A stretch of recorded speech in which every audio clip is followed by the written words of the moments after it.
Is America entering a civil war? Many I talk to believe it is. And so we need to actually sit down and have conversations with people we disagree with. On my channel, I oftentimes criticize things like the LGBTQ agenda, the alphabet people, everything under the sun when it comes to socialism, communism, Marxism, and all that.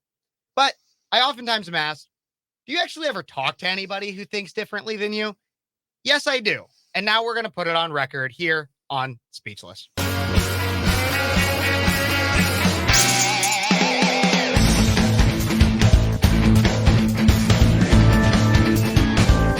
Hey, everybody. Welcome back to Speechless on Cities 92.9 and on YouTube. And that's where you guys are watching right now. Thank you so much. And don't forget to like this video, subscribe to the channel, comment what you think, and share it with your friends, all that fun stuff. But let's get right on into it. I'm going to introduce my guest today, Zach Gittrich. Zach Gittrich, you are a leftist, a socialist, an alphabet person, and more. Introduce yourself to the audience. Well, ho. This is Zach Gittrich of Agitation Rising, your source for local leftist independent journalism in Central Illinois and beyond. And I am here to engage in alphabet wars with you. Alphabet wars. Alphabet wars. Yes. Alphabet wars. Do it. Among other things that we will eventually discuss, but that's the main thing that we're starting with. Well, and your gay agenda is going to turn everyone who watches this today gay. It's going to be the Bud Light of YouTube, and that's the whole point. You can start off right with your shirt there. Yes. I mean, make sure the camera sees it well. If you're reading this, you're queer.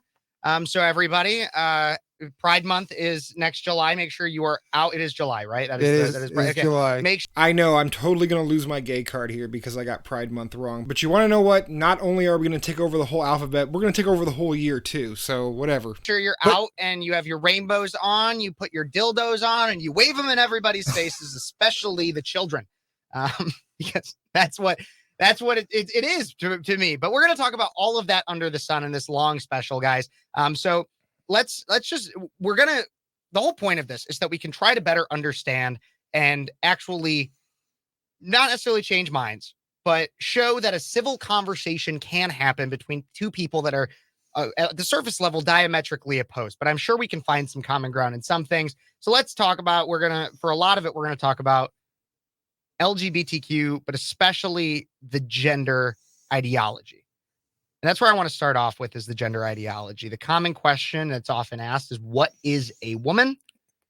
I have my answer to you. What is a woman? What is a woman? I've heard this is hard, so I'm going to go slow. Okay. So a woman is an adult human, right? Am I right so far?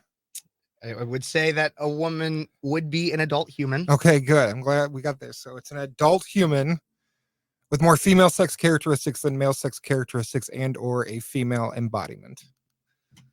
Okay. Did I get it right? More sex characteristics that are female. Yes. And a female embodiment. Yes. Female embodiment. Help explain that to me and my audience. Yeah, so an embodiment, it's a term that's used in philosophy to basically describe the way that your body fits into space and time and interacts with the world around it and makes sense with the world. And so it kind of tries to get rid of this nature nurture divide, because in a lot of ways that ends up being a false dichotomy. So you and I, a male embodiment is an embodiment that we see typical of people with mainly male sex characteristics. And typically in our society, people with mainly male sex characteristics, their embodiment attaches to typically masculine gender characteristics. But that's contingent. It's not inherently necessary. And there are plenty of situations that we find where that's not the case.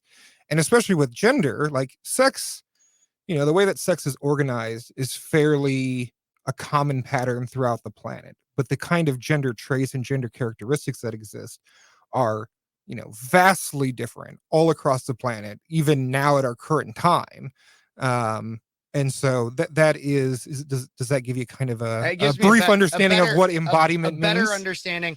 You bring up the term sex. Is there a difference between sex and gender? Yes. What is it? So, I don't really believe there is. I've noticed. So like sex is the way that organisms organize certain traits in order to reproduce the species. Sex is not made up of any one specific traits. It's made up of a multitude of traits, and including genetic sex, chromosomal sex, hormonal sex, gonadal sex, germ cells, gametes, genitalia, and then you also have a number of secondary sex characteristics. And in order to actually reproduce the species, you can't rely on any one specific. They all basically have to be working together. It's a constellation. The stars have to align. And if they don't, if one of those characteristics doesn't exist sufficiently, then you can't reproduce the species in that sense. But just if something horrible were to happen to me and like I were to get castrated, I wouldn't cease being a male because I still have all these other male traits.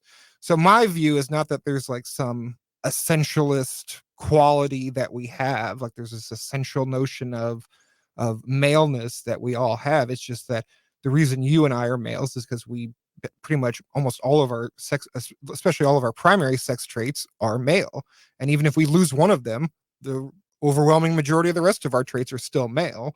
And so that's what would make us male. Okay, so that's sex. Yes, that's biological yeah, sex. and that makes sense to me. You put the puzzle pieces together and it makes the full picture. Yes. And they're all biological, it's all natural.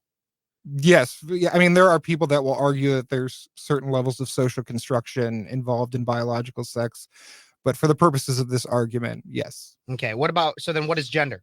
So gender is the way that societies organize sexed bodies. So it's obviously they're related.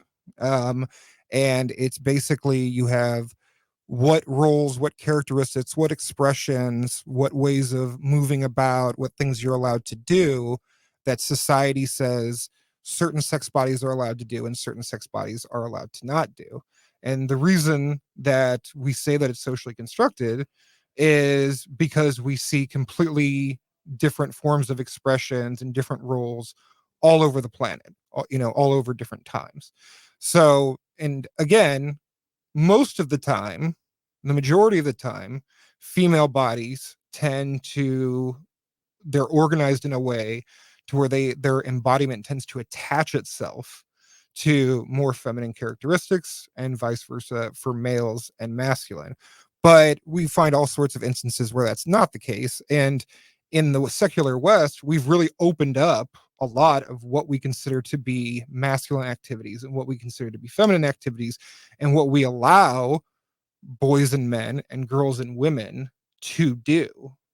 Compared to if we were to go to like really conservative countries like in the Middle East, where they still have very, very rigid understandings of what men and women are allowed to do. And I personally think it's a good thing that we've opened it up and that we've detached a lot of these qualities, or in some cases we've degendered certain things, we've ungendered them. And the idea that would you be able to describe it as the destruction of gender?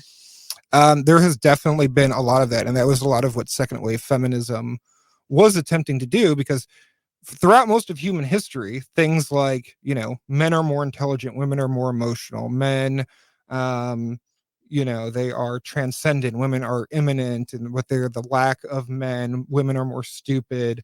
All of these things were considered to be hard biological facts. They were considered to be necessary characteristics of being a woman or being a man. And especially when second wave feminism came out, and this had already been going on for about 100 years, there was this, it's like, no, that's ridiculous. Women can be leaders too. Women can do all sorts of stuff that men can do. And so it was really important to detach these away. But we still find it useful in society to have some of these expressions. And for whatever reason, some of us enjoy these in ways that don't always make that are contingent, that are in some cases arbitrary to others. And so that's the difference basically between sex and gender. Sex is the biological traits that we use to reproduce the species, and whether you're fertile or not. I mean, so to me there is a what I would call a spectral binary between the two sexes. You have, because it's different organizations. We have a pattern of male organizational traits and female organizational traits. And depending on how many traits you have is where you fall in line with that spectrum. But then you can also have another binary spectrum that gets put on, whether it's fertile and infertile. So depending on your organizational traits, you may be more fertile than other people, depending on their organizational traits. And so I would call it a binary spectrum when it comes to biological sex. Gender is something entirely different, whether it's a spectrum or a binary and stuff like that. So put it in gender, because I understand where you're coming with sex. Sex makes sense to me in your definitions. It's natural, biological. It's a puzzle. It's a puzzle where you can have some of the pieces missing, but the picture is still there. That makes sense to me. In your simplest terms, gender. I feel you covered it a little bit. Socially constructed. What do you think a social construct means? Let me just ask you that. A social construct would be something that's not natural, well, not inherently natural in terms naturally occurring, but it's not like it was born to happen necessarily. It was something that the people of society made up in simplest terms. Okay, but do you assume that social constructs aren't real? Depends on what the social construct. Well, money is a social construct. Would you agree that money is a social construct? Money is a social construct. Okay, and it's real. Yeah, it's real. Money is exactly real. The value in it is what we place on it. Yeah, and that's a real value. Yeah. So social constructs are real things. It's not like they're just these like fictions that we're pretending. Okay.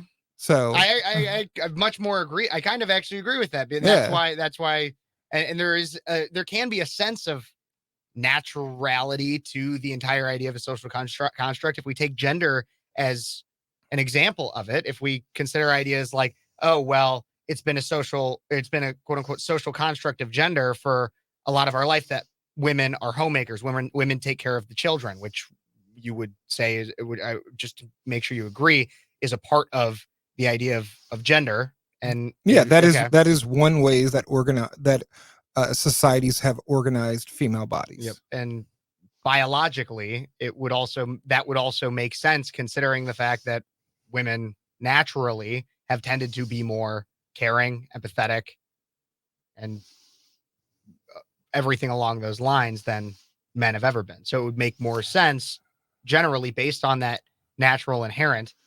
By and large, I speak by and large because we teach everybody that everybody has 10 fingers, 10 toes. You don't teach that. Then you talk about the exceptions to the rule, but it's not the rule in and of itself. Yeah, but what do you think that means, exception to the rule? Like, do you think the exception to the rule invalidates the exception? What do you mean?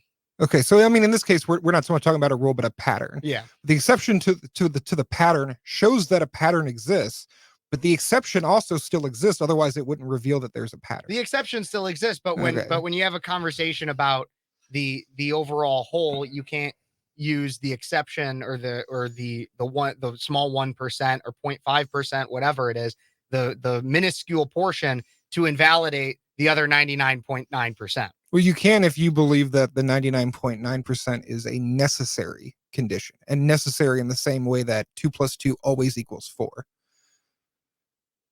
I think we're getting very meta in a lot of this. Let's bring it back into, so can a man become a woman? I want to try to deal in simple terms because so that everybody can understand the conversation we're having. Yes. Can a man become a woman? Yes, and a male can become a female. Like, I also believe you can change your biological sex as well. How can you change your biological sex? Because you can change the sex traits that make up your biological sex. You can't change all of them, but you can change a lot of them. I heavily disagree. Okay. You can present, you can do everything you can to look and cosplay as the other gender, the other sex, but you can never fully become a woman. Can you become a male? Can you remove sex traits?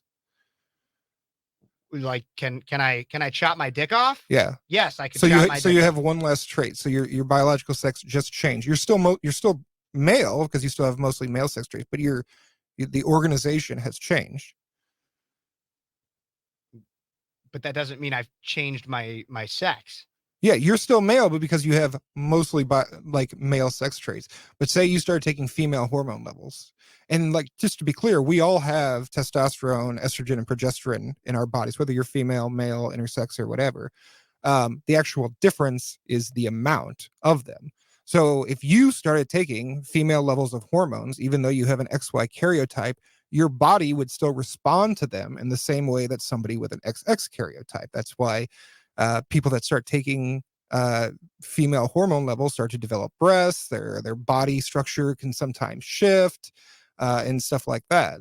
So, like, yes, you can change. Like, even you and I, our sex traits have already naturally changed. Like the idea that sex is immutable is just fundamentally absurd, because the basic concept of something being biological is that it can change. That's like the essential feature of something being biological, is that it can change on its own. But I feel like we're talking about two different things here, because you're starting and saying that you can change your sex, that you can change it, but you're saying that ways in which you would do that is by chopping off my dick, or you would change the morphology of your genitalia, starting to take hormones, both of which would not be natural or naturally biological. But your body would still respond naturally to them. But then you go on to say that well, it's the entire idea of nature and biology that your body will change. Well, yeah, you're right. We go through puberty, but at the end of the day, going through puberty means that I went from a young male to an older male. In no way, and while it changed some of my sex traits, did occur. It changed some of my sex traits, and it in no way changed my sex. Yeah, because you still have most of those same traits. Yeah. Yeah, exactly. And so but your organization changed. Like you gained more traits from going through puberty, unless you were able to inseminate at birth. Were you like a little Rizzler? Did you have that newborn Riz?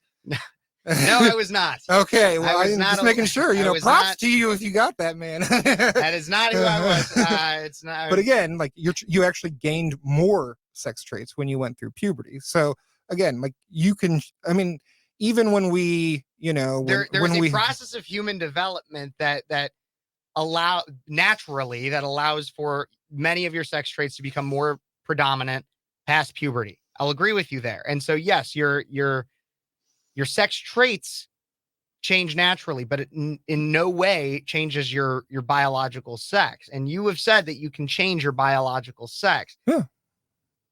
I don't believe that. I don't understand how that works. I mean, you may be like, you're still saying it's the same label, which I completely agree. Mm-hmm. It's the same label, but it's a specific organization has changed. You've gained more traits or you gain less traits. And the thing that puts you in the pattern is just simply what type of traits that you have. So if you continue to get more male traits, you stay within the male pattern.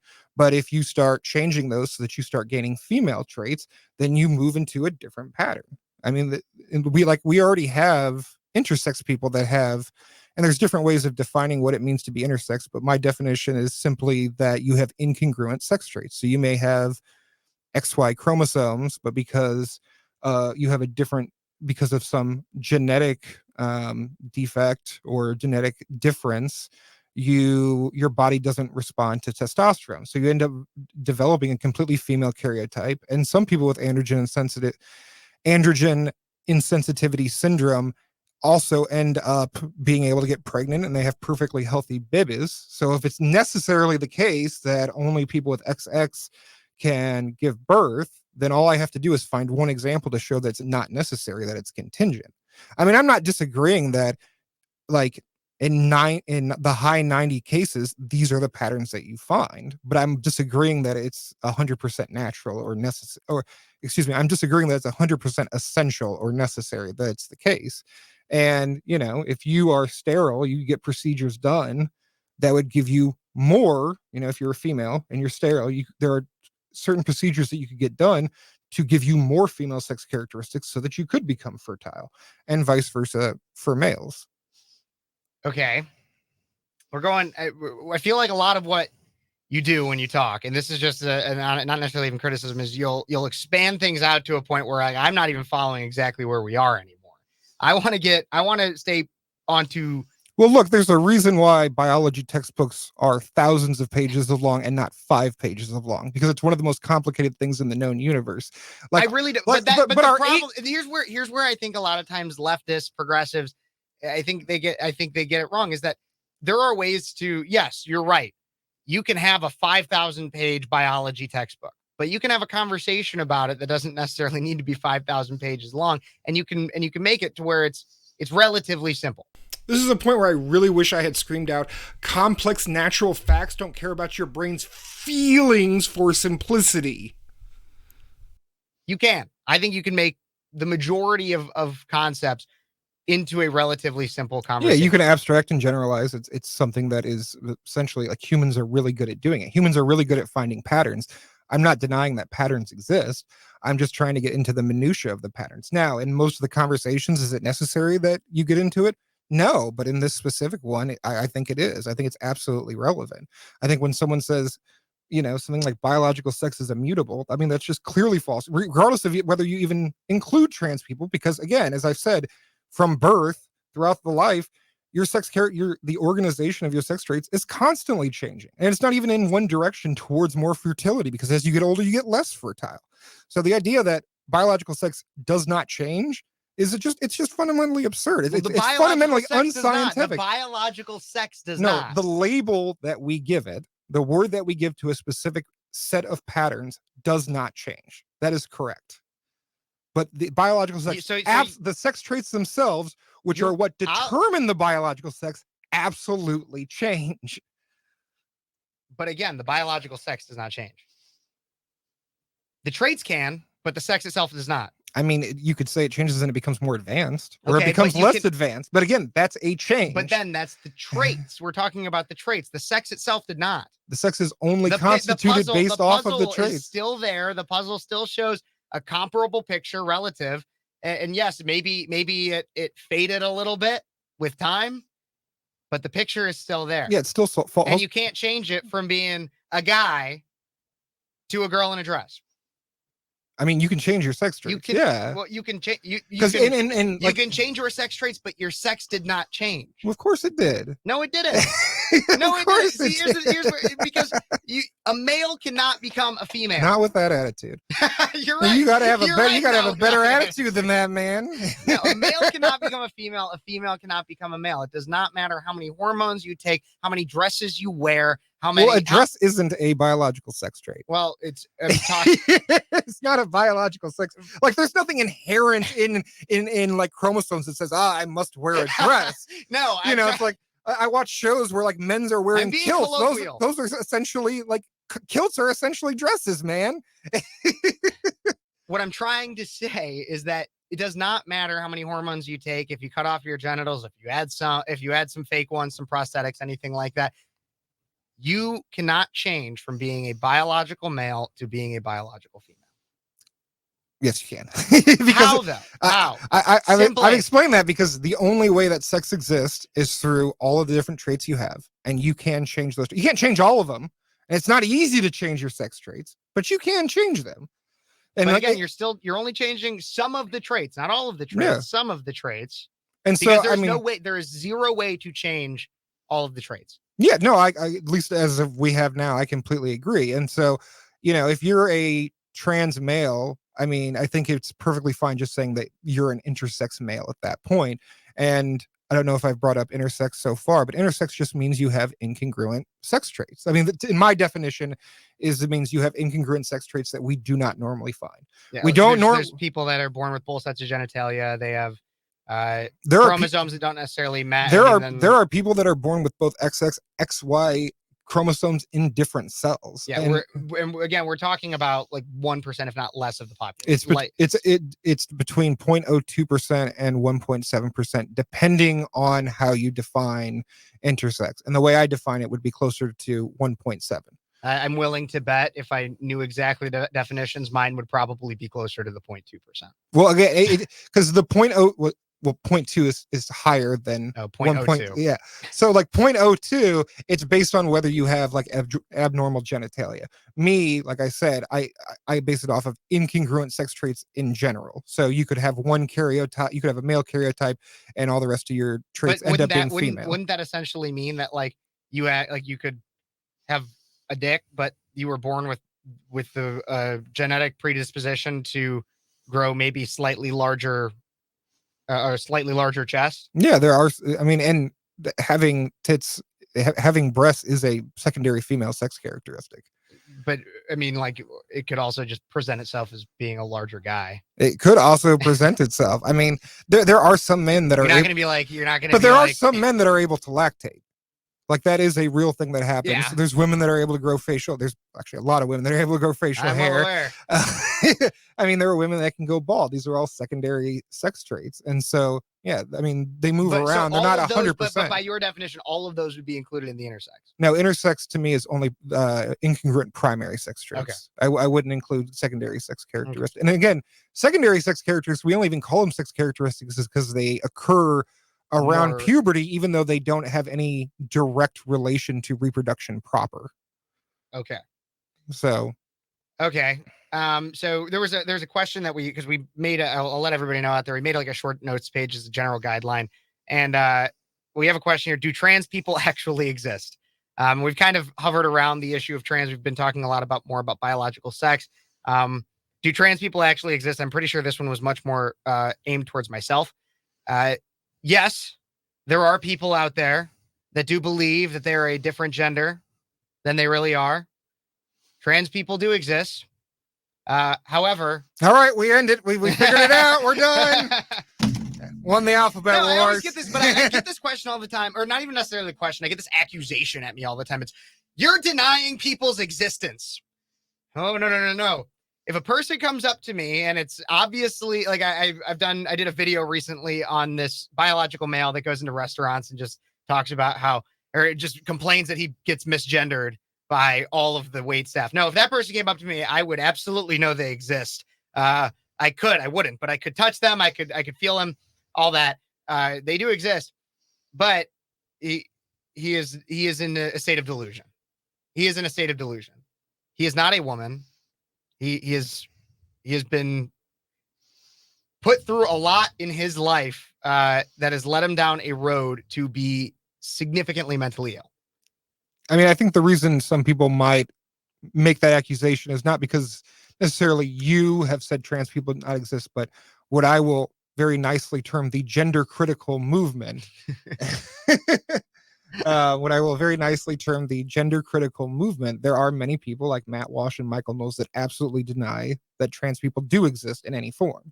But their argument will be very much the same. Their argument will be very much the same. So Matt Walsh's and Michael Knowles will be very. Do you have a continuing thought on that? Yeah, I mean, they will say it's a delusion. I don't believe it is. I mean, I believe that gender dysphoria, which many trans people have, and the way that kind of the medical community has defined it is that gender dysphoria itself is the mental illness, but the treatment of it and transitioning is not itself the mental illness. And so that's specifically different. And, you can go on and on about... You can start with gender dysphoria. You could also, gender dysphoria has been reclassified by the DSM as no longer a mental illness. No, gender dysphoria is. It's transgenderism. Having gender identity disorder, which means that you are transgender, has no longer been classified as a mental illness. But having extreme gender dysphoria is a mental illness because it disrupts your ability to function normally in society. And that's typically how we define mental illnesses, is whether you're able to fully function in society or not. Well, how do you... I could go on a whole tangent about how do you define what is considered fully functional in society, because I would argue a significant portion of my generation is not fully functional in society. I can't speak for all you Zoomers. I don't have anything wrong with Zoomers. I'm not like one of those guys that's like, oh, these damn Zoomers and their Tide Pods and their rap music and their AIDS. I'm not one of those guys. All that. It's just, I'm not one of those guys. We have people crying about the fact that they have to work a 9 to 5, and I'm just like, okay, calm down, honey. Yeah. So I'll give you an example. I knew a trans guy. And when I met him, he was homeless. He was in with like people that frequently abused him and took advantage of him. He didn't have custody of his kids because he had kids prior to realizing he was trans. And then I met him and we started getting him on a regular hormone regime. He was on mental health meds. He got top surgery. He realized he didn't need to take his mental health meds anymore because he got rid of like that level of dysphoria. And he's continued to progress. And now he has a long-term partner. He has custody of all of his kids. He has a long-term job. He owns his own house. So clearly he went from being disordered to his life now being very well ordered, having pretty much the normal life. He's living his best life as far as I'm concerned. He's living a better life than I am, and I don't have gender dysphoria. So clearly going through that process made his life significantly better. Okay. And one thing I want to bring up though is in terms of the idea of the mental illness because I want to talk about the idea of whether or not transitioning and everything like that, positive, negative effects, everything like that, as well as the argument between adults and children. But I want to start off with this thought I've had for quite a while. There's another mental illness out there that is called psychosis. And psychosis in simplest terms is the belief in something that is not. That's another way that I would classify any level of transgenderism, gender dysphoria, anything like that, because you are believing that you are something that you are not. And even from what I understand from the conversation we had earlier, if there is somebody who is fully presenting as male and it was born a male and has all the sex traits as a male, and they believe they are a woman, wouldn't that be a classification of psychosis, or at least in some level of a delusion? Because you by your own accord, in the fact that to change your sex, you have to change your sex traits. So somebody who has all the sex traits of a male, they believe that they are a woman. Wouldn't that be a mental illness? Yeah. So there's different way that trans theories tend to try and answer this question. People, I don't want to say this is exclusive to trans medicalists, but people that are more of the exclusionary type of trans would say that the brain itself has sex is a sexed organ. And so a lot of them will say, well, if I were a trans man, they would say, I was born in a female body and I have mainly female sex characteristics. But I have, based on the phenotype, I have a male brain. And so that's where something like dysphoria happens. And so then it comes down to, how do you treat that? How do you fix that? Now, I'm a little skeptical of like brain sex, whether there even are like dimorphism in the brain as far as like morphology is concerned. The best thing that I've kind of heard is that there's more of a mosaic in a similar way that I described earlier. There's lots of different like males tend to have more of specific types of male brain traits. Females typically have more types of female brain traits, but typically when you're born, it's a mosaic. You have a mixture of both. You may have way more of one than the other, but it's a mosaic. And the way the brain works is it only works in relation to the world and the environment that you're in. Even, at my age, as a dinosaur at 35, your brain is constantly rewiring itself based on the environment that it's in. So your brain is constantly changing. And so, my belief is basically you're kind of born with a certain body schema, and it's always a schema that's open. It's open to be able to be changed, and it adapts with the situation. And for people that are trans, they are born with a body schema that, for whatever reason, rejects certain sex traits that they have. And I'd go even further, reject certain types of movement, reject certain types of ways of expressing. And it's a very small minority of people, but it still exists. The evidence is clear that these people exist, and the evidence is also clear that transitioning overwhelmingly has beneficial effects for them. So, well, I would disagree on that point. That it has overwhelming beneficial effects for them. The most comprehensive study that I understand, over 300 people over the course of almost 30 years out of Sweden, conducted from like 1973 to 2004. I just know this one. I know we had a document. This is just one I've known for quite a while. It's the one that says 90% of trans people's suicide goes up. It's not 90. It's that the rate of suicide for trans people does not change post-operation. It doesn't change, or it goes up. It's like 50 to 51. It's 50% before, 51% after. Okay, because the one I'm familiar with, the one that's in What is a Woman, it's called Long-Term Follow-Up of Transsexual Persons Undergoing Sex Reassignment Surgery, Cohort Study in Sweden, and it's by Cecilia Dejne. I'm sorry if I'm spelling her name wrong. And she has explicitly said in interviews, of course, trans medical and psychological care is efficacious. She has said multiple times that the study itself, this study I just quoted, is being completely misrepresented by people who are gender critical. So even the person who wrote the study is saying this is not what the study says. She says. I care about the statistics that it points out. Yeah, but she's saying that you're misinterpreting the statistics. That's what she's saying. I'm reading the statistics like verbatim. Like, I mean, I see like verbatim. It says that the suicide rate does not change pre to post op. Yeah, and then we can talk about why that would be. And the reason that. But how am I misinterpreting that when that's what it says? Like, well, because she's saying that you are misinterpreting the data, and the reason that how is that a misinterpretation? That's like exactly what it says. But the reason that it says that is not because of the specific sex reassignment, but it's more of the way that society treats those people. That's why it doesn't go up. But how do we know that? That's where I want to. That's where because that's what she says in the study. But how does? And so here's the other thing. Look, there's another study here. So, hold on. Okay. What We Know project from Cornell University. What does the scholarly research say about the effect of gender transition on transgender well-being? And it says, we conducted a systematic review of 55 different studies and what it found is that 93% found that gender transition improves the overall well-being of transgender people, while only 7% reported mixed or null findings. We found no studies concluding that gender transition causes overall harm. And then if you look at detransition, this is regret after gender affirmation surgery, a systematic review and meta-analysis of prevalence by Bustos et al. From 2020. They went over 8,000 transgender patients who underwent any type of gender-affirming surgery, and the pooled prevalence of regret was 1%.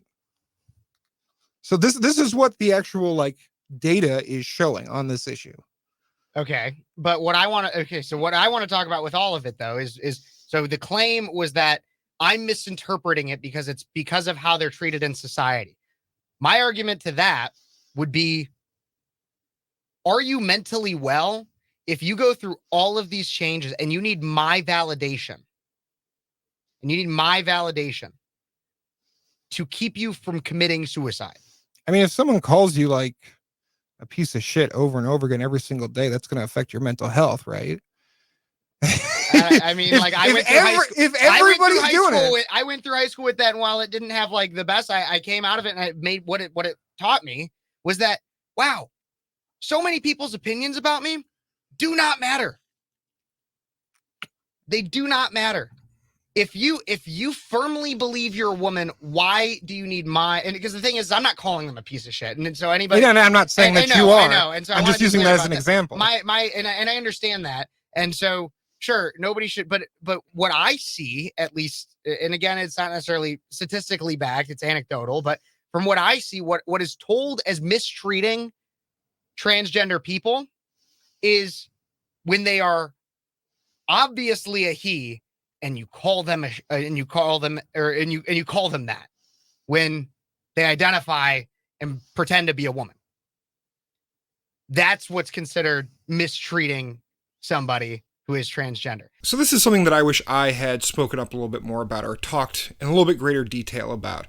Because Kevin's talking about this video a trans woman posted of her being at a restaurant recording herself, and then various staff and personnel misgendering her over and over again, even though she had made it very clear that she wanted to be referred to as she, her pronouns. Very, very odd to me that this is, you can see right there, times I've been misgendered. And he films himself doing this. We're going to talk about it. Let's take a look at some of his videos. It looks like he's having a nice feast. She, her. Yeah, it's okay. It's all good. But it was not all good. I use she, her pronoun. It's the voiceover for me, but it was not all good. Okay. I'm not sir. Yeah, it's like a knife in the heart. I did specifically ask ahead of time not to be called sir. It's like a knife in the heart, everybody. It's like a knife in the heart. Yeah, I'm just going to go. Go. And he's acting as if being misgendered by your pronouns is the singular thing that trans people are experiencing, or just misgendering in general.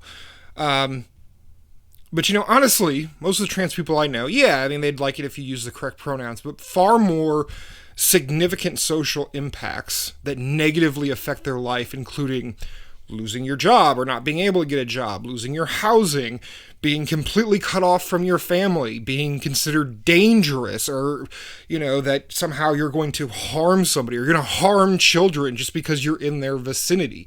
Those are going to have far more of a negative impact on your life than, just being misgendered, somebody using the wrong pronouns. And if somebody was doing that to Kevin, it would probably significantly negatively impact his mental well-being too. So yeah, social validation is pretty important. We're social animals. That makes sense. It's not crazy to assume that social factors can influence your mental health. So that's the only other thing that I wish that I had added at this specific point in the conversation.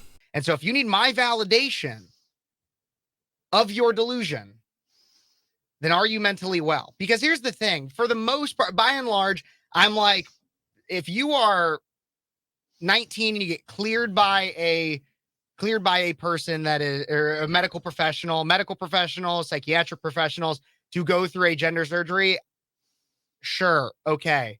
Though, just to be clear, not all trans people medically transition. Not all trans people choose to medically transition, or they don't feel that they always need to. Okay, So, but the study that we were discussing talked about the effects of medically transition. Of what I would consider transsexuals. Transsexuals are people who actually medically transition, and all transsexuals are transgender. Not all transgender people are transsexuals. Squares and rectangles, but it's a smaller square within a rectangle. Okay, that's fine. I don't have a problem with that. No, but a lot of what I'm talking about here has to do with those who do medically transition, because that's what the statistic is from. We're talking about the efficacy of transitioning, and so, or at least changing your body parts to be a better cosplayer, in my opinion. But why is it? Do you not see a problem with the idea that if somebody, because the mistreatment that is being discussed, okay, sure, if it's somebody continuously calling you a piece of shit, now I think nobody's mentally well if they're contemplating suicide, and that's outside of transgenderism, everything like that. If you're contemplating suicide, please seek help, no matter what it's for. And it's awful that anybody kills themselves for any reason, in my opinion. I mean, there's the whole euthanasia argument that we could have, but I don't particularly want. I didn't come here to have that. No, argument, I know. So. I'm just covering all my bases. But isn't there an issue when somebody needs everyone's and society's validation to prevent themselves from killing themselves? Isn't there an issue with that? I mean, it depends on what the specific problem is that it's causing. But to act as if social factors have no influence on our mental wellness is, again, it's absurd. I think that's an utterly absurd statement. It's like, I don't think I ever said that it doesn't, but I think that. Well, I think you're minimizing it as if it doesn't. I mean, like I said, I don't think there is a hard nature nurture divide. I don't think there is, because your brain only works in relation to the world around you and in relation to the society around you.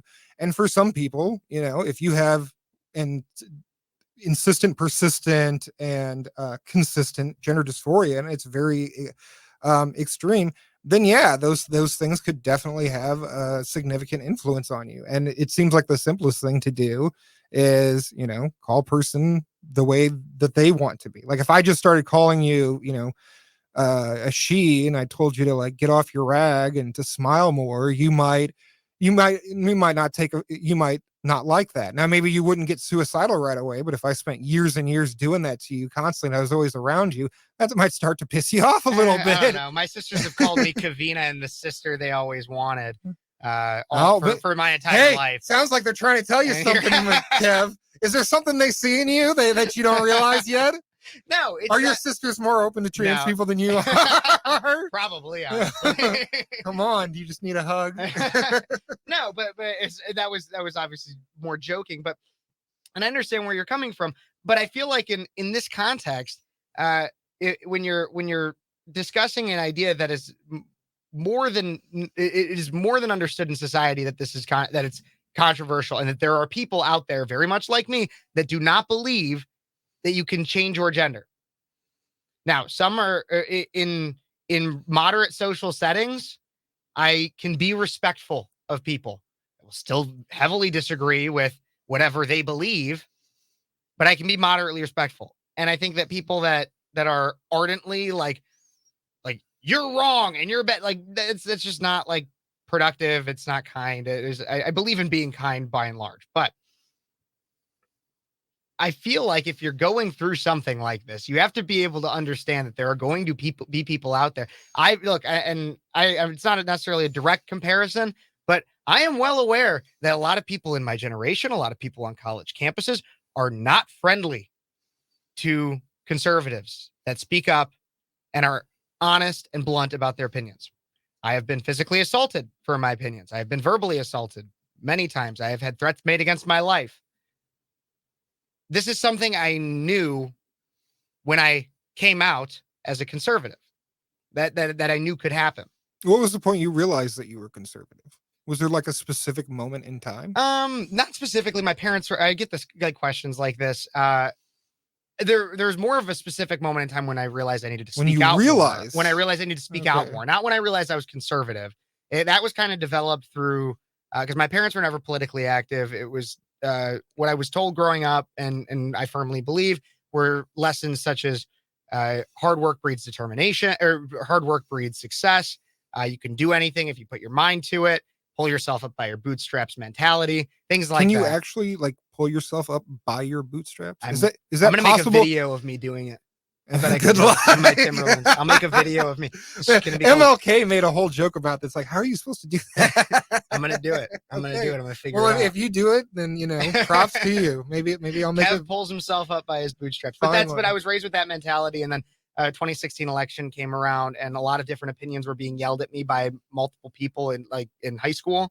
And so I started looking things up and determining where I fell. A lot of it was based on the economy, and I wanted less taxes, and I grew a general distrust of the government. That was another value that was instilled in me growing up, was the idea. It wasn't necessarily hating the government. It was more so no one is a better advocate for you than yourself. And so you should rely on yourself more than you rely on anybody else. And so I don't want the government doing everything for me, nor do I want it taking all my money. So you know yourself better than other people? Yes, absolutely. Okay. You're going to try to use that. and so why don't transgender people know themselves better than you do? Well, if they genuinely do, then why do they need my validation? I mean, if I were not to all of them again, but you've just said that you've been made fun of for being conservative, and I don't need anybody's validation. I don't need them. I don't need them to be like. I would assume that in some cases that might have made you feel bad at certain points. That might have given you anxiety at certain points. Yeah, until I broke free from that. Okay, and because I realized I put way too much value on what other people thought of me. Okay, I mean, in a lot of trans people, they'll just remove themselves from those types of spaces where that's going to happen. So, I mean, people have different ways of interacting with the world. I can't speak for everybody. But I mean, again, to act as if like the societies around you. I mean, look, if you didn't have Cities 92.9, if you didn't have Turning Points USA, which by the way, you're a big Turning Points USA person, do you think that you would have? Do you think you'd be more isolated, more lonely if you didn't have these outlets here? I think I would make my own. Nope. I think that's kind of just human nature. When you believe, or when you have a cultural belief of some kind, you will seek.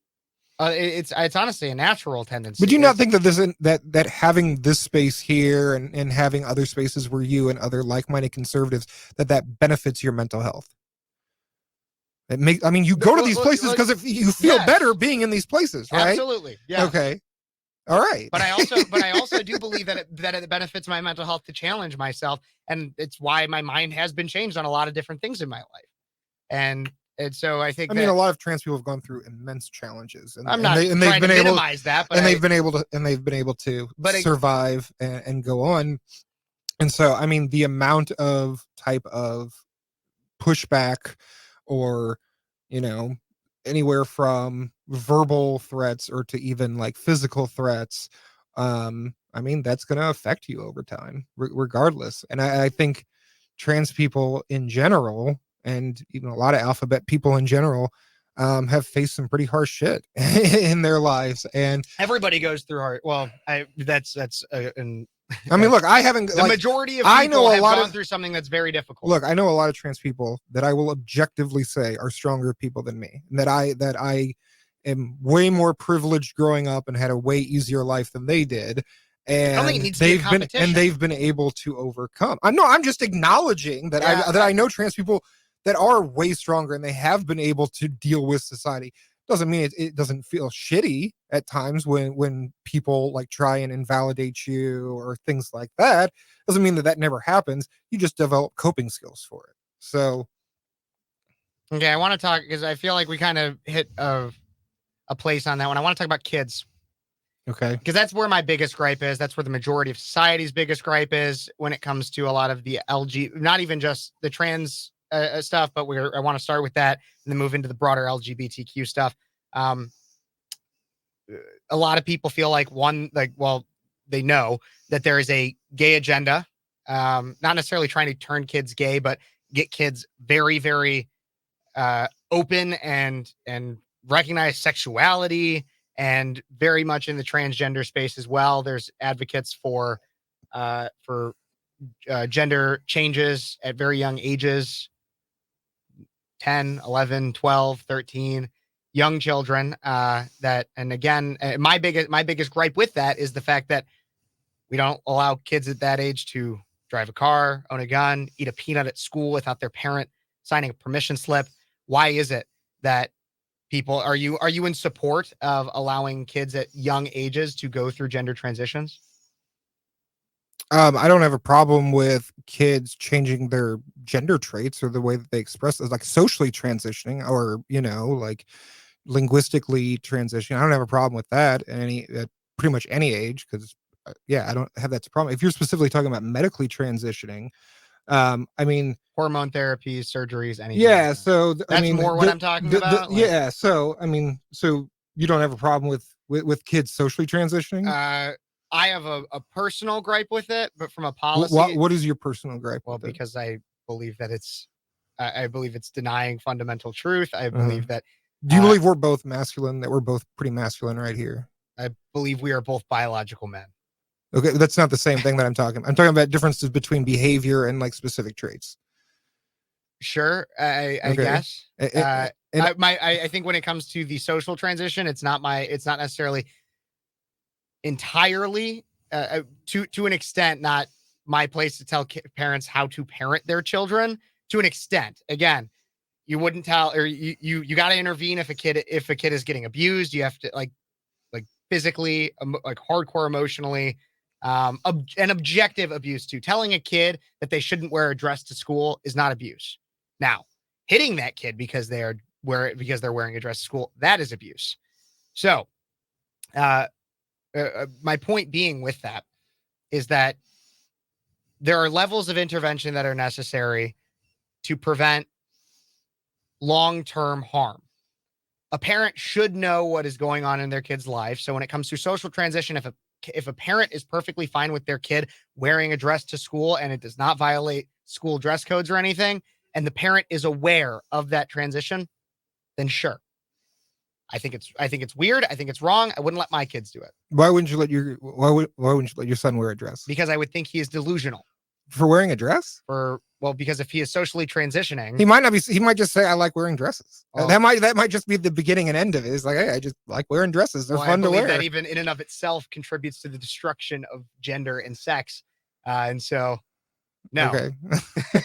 And I'm against that. So, but sure, but mainly when my question comes down to the irreversible damage that can be caused from a medical transition at a very young age. Do you believe that is okay? Do you think there's an age at which you should be allowed to medically transition? Yeah, I mean, I would follow what is called the W path, and W stands for World Professional Association for Transgender Health. I would follow their recommendations, which they don't. One is that in order to medically transition, the guidelines is that your dysphoria has to be insistent, consistent, and persistent. So you have to have extreme dysphoria. So not just because you occasionally like to cross-dress or because you're occasionally effeminate. It has to be a very severe thing that's impairing your life. The other thing is one of the requirements is that before any type of medical transition begins, according to the WPATH standards, is that you have to account for all other comorbidities. You have to see, are they bipolar? Do they have anxiety or depression that is independent from your gender dysphoria?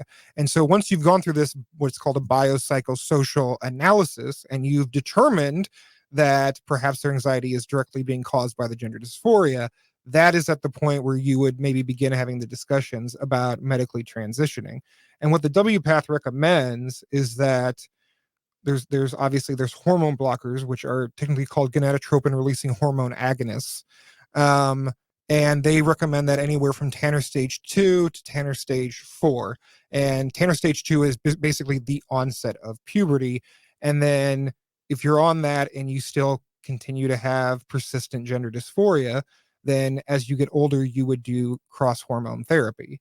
And the overwhelming majority, and I mean, I think there's kind of a sleight of hand that conservatives do, because the word children in English has two different definitions. One is anybody who's under 18, and the second definition is anybody who is a prepubescent minor. And I would argue that there is a massive difference between a 5-year-old child and a 15-year-old child as far as development. I'll agree with you there, but Okay. but again, the way that it gets more into a societal treatment. I mean, again, even at 15, you have to have a parent sign a permission slip to have a peanut at school. Mm-hmm. And so do you believe a 15-year-old should be allowed to medically transition? I mean, I would follow the WPATH standards, which usually requires that. So if somebody goes through the WPATH and goes through that stuff, then a 15-year-old should be allowed to medically transition. Yeah. It's part of a clear medical project and hormone replacement therapy has been shown to increase the well-being of teenagers' lives. I mean, do you think that there are several instances of which you have many that felt that have later come on to regret it? Yeah. And they've come out with stories about pressures from their doctor, how easy it was. They don't follow that WPATH. It was basically within they had one appointment with their doctor. They never met with a psychiatrist or anything. They had one appointment with their doctor and they got hormone pills there. Yeah. And so is that wrong to you? Yeah. Okay. If you're not following the WPATH standards, then yes, but this is not specific to trans healthcare. There are doctors that don't follow the proper procedures throughout medicine. That's endemic throughout medicine. You're right. So that's not as like, oh, well, we need to throw out like all transgender healthcare because some doctors are not doing it right. Because we do have very specific standards that are I was just going over it like yesterday, and it's just like pages and pages of different studies and going very, very, and it was very nuanced. And so I think that if you are going to be engaged in that type of therapy, then you should be following the standards as it is. Do I think that you should be able to walk in and necessarily be able to get hormone replacement therapy on your first visit? No, probably not. But again, like I said, I would follow the WPATH standards. And so if a doctor isn't doing it, then that specific doctor is doing something wrong. But it doesn't say that the entire project of trans kids getting healthcare is somehow wrong. So we're on child transitions medically. Let's go to the entire LGBTQ movement as a whole when it comes to children. There's been a lot of talk, especially in things like in places like Florida, around the discussion of sexuality among younger and younger children. Parents are obviously many parents, not all, but many parents are up in arms about this. That bill was framed as the Don't Say Gay bill, which within the bill itself, it didn't say anything. Yeah, it's called the Florida Parental Rights and Education Act. Yes. What are your thoughts on things like that? I think the way that it's worded is very special because it specifically says you're not allowed to talk about, at the time it said from, I think, kindergarten to 3rd or 4th grade, but then it also included incredibly vague language like age appropriate.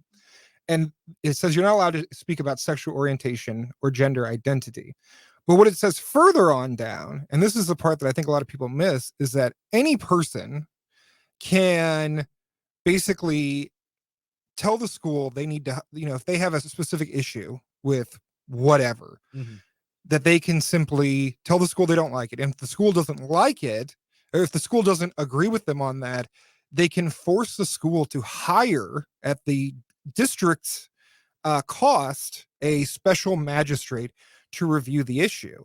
And so you're going to end up in a situation where, in order to avoid them having to pay, the school having to pay for stuff that is unnecessary, they're just going to follow with whatever that one individual parent said. And I think a better approach would be essentially what happened. Was it with Hayworth? Was it last year?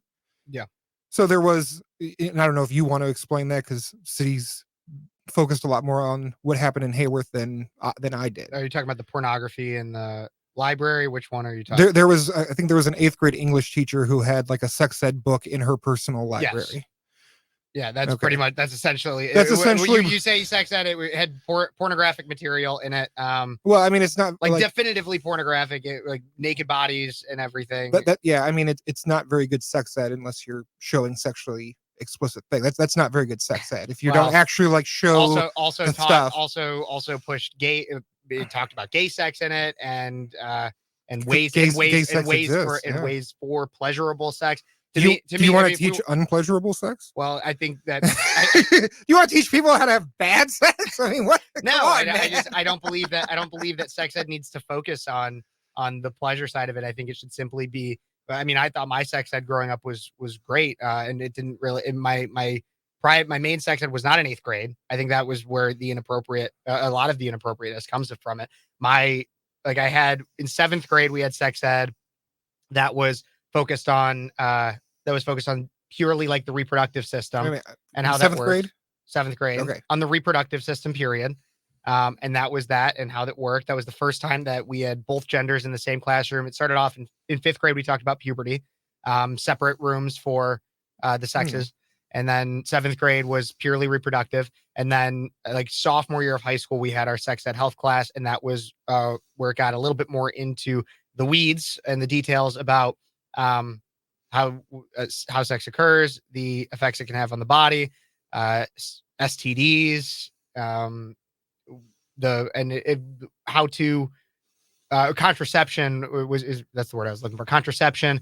But they also did say every single time when we talked about contraception, which I did like, was that yes, condoms work this amount of time, the pill works this amount of time, other things work this amount of time, but abstinence still is the 100% most effective way to avoid STDs and pregnancy.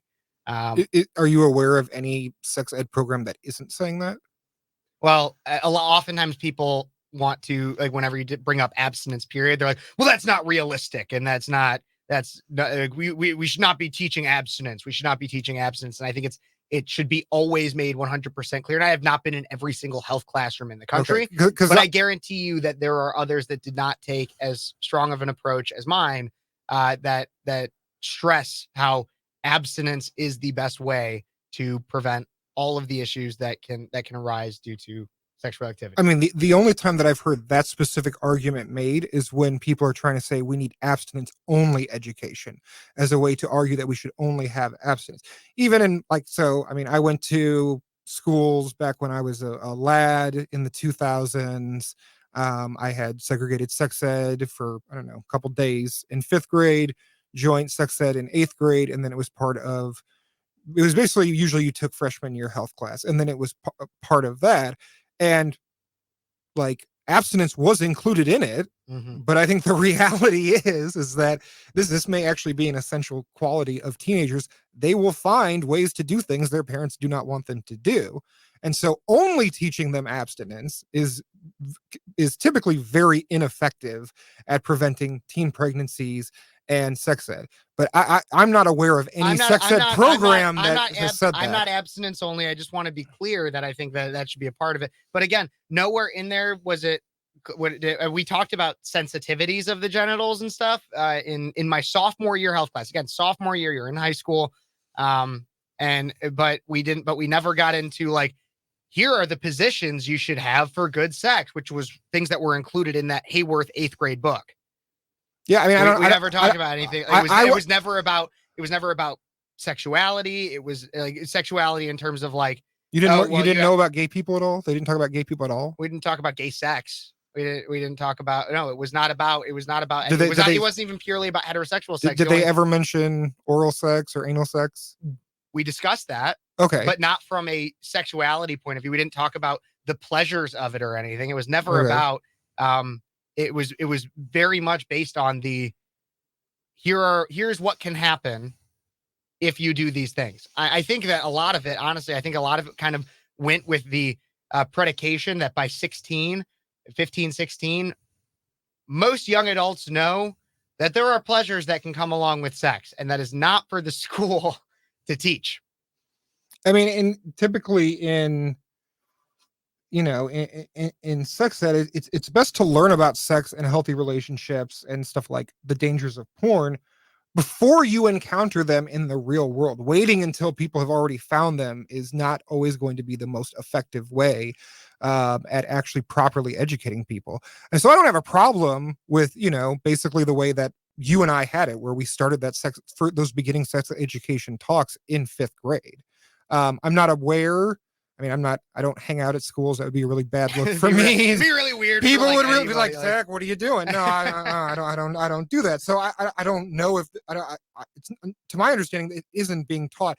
I mean, look, I used to volunteer for Planned Parenthood for a long time. One of the projects that I worked on was getting comprehensive sex ed passed in Illinois back in the early 2010s or the late 2000s. So I am somewhat familiar. And at that time, it was basically making sure that all schools did comprehensive sex education from, it was either 5th or 6th grade through 12th. And so that's specifically what it was focusing on. I don't have a problem being like, if you do this, it's greater chance that it's going to be painful. I don't have a problem like teaching people how to enjoy their bodies or stuff like that in an educational setting. I think that you can do. There's plenty of like sex education platforms all across the internet that are not like that are doing exactly that. They're saying, look, this is the best way that you can, if you do choose to have sex and you do choose to hopefully have safe sex, that these are the best ways that you can actually. I don't want to teach people how to have bad sex. I don't want to teach people how to have painful sex. Like that doesn't make any sense to me whatsoever. I understand where you're coming from with that. I just don't believe it's our one. I don't trust teachers enough to get into any of that, nor do I believe it's necessarily the school system's job to get into all of the nitty-gritty regarding that. I do think that parents should be having conversations with their kids about things like that. But the evidence shows that in general, they're not always okay, doing well, then that's a parental flaw. But then here's the other thing. But I believe from an educational standpoint, kids tend to learn more, not only when it's not their parents telling them, but also when it's not their teachers. So oftentimes schools will bring in experts, and that tends to be better for the kids because, they have existing relationships with their teachers. It's better to get it from someone that they don't have, these like kind of long-term personal relations, because they feel that they can, more openly ask those questions and stuff like that. So again, that's what the kind of data has shown. And since like your generation, as I call them, Zoomers, they're not all though. They're not all Gen. They're Gen Z, but they're not all Boomer mentality. I'm not even full. Well, I don't think a Zoomer is a Boomer mentality. Well, anyway, that's where it comes from, though. It's Gen Z Boomer. That's or the fact that you all had to use Zoom for a long time. Oh, okay, I get that. Okay, that makes more sense. There's a way. Anyway, but like we found that with your generation, teenagers are on average waiting longer to have sex, and they're having less sex, and that is those are not the statistics I've seen. Well, then we're seeing different things, but and that is because of comprehensive sex education, and even more so because of lots of information that's available on the internet. So, like, I don't have a problem with kind of the way. What about K through 4? Essentially, because that's what the parental rights and again, that's when people want to talk about sex. That's when there have been accolades of teachers that discuss homosexuality and sexuality, period, with young children. Do you think teaching kids about good touch and bad touch is a form of sex ed? It depends on how it's done. I mean, I remember in 3rd grade being like, if someone touches you, like describing the difference between private places and like private places and whether that's okay and not okay. I remember having that. It's like, it's not okay if someone touches you in this area. It's not your fault. You should reach out to an adult, etc. Like, I consider that an early form of sex ed. I don't necessarily consider it an early form of sex ed. But it's about your sex parts, and it's about potential sexual abuse. So that's. It was. I mean, because it's if not your difference is just just about that, though, semantics.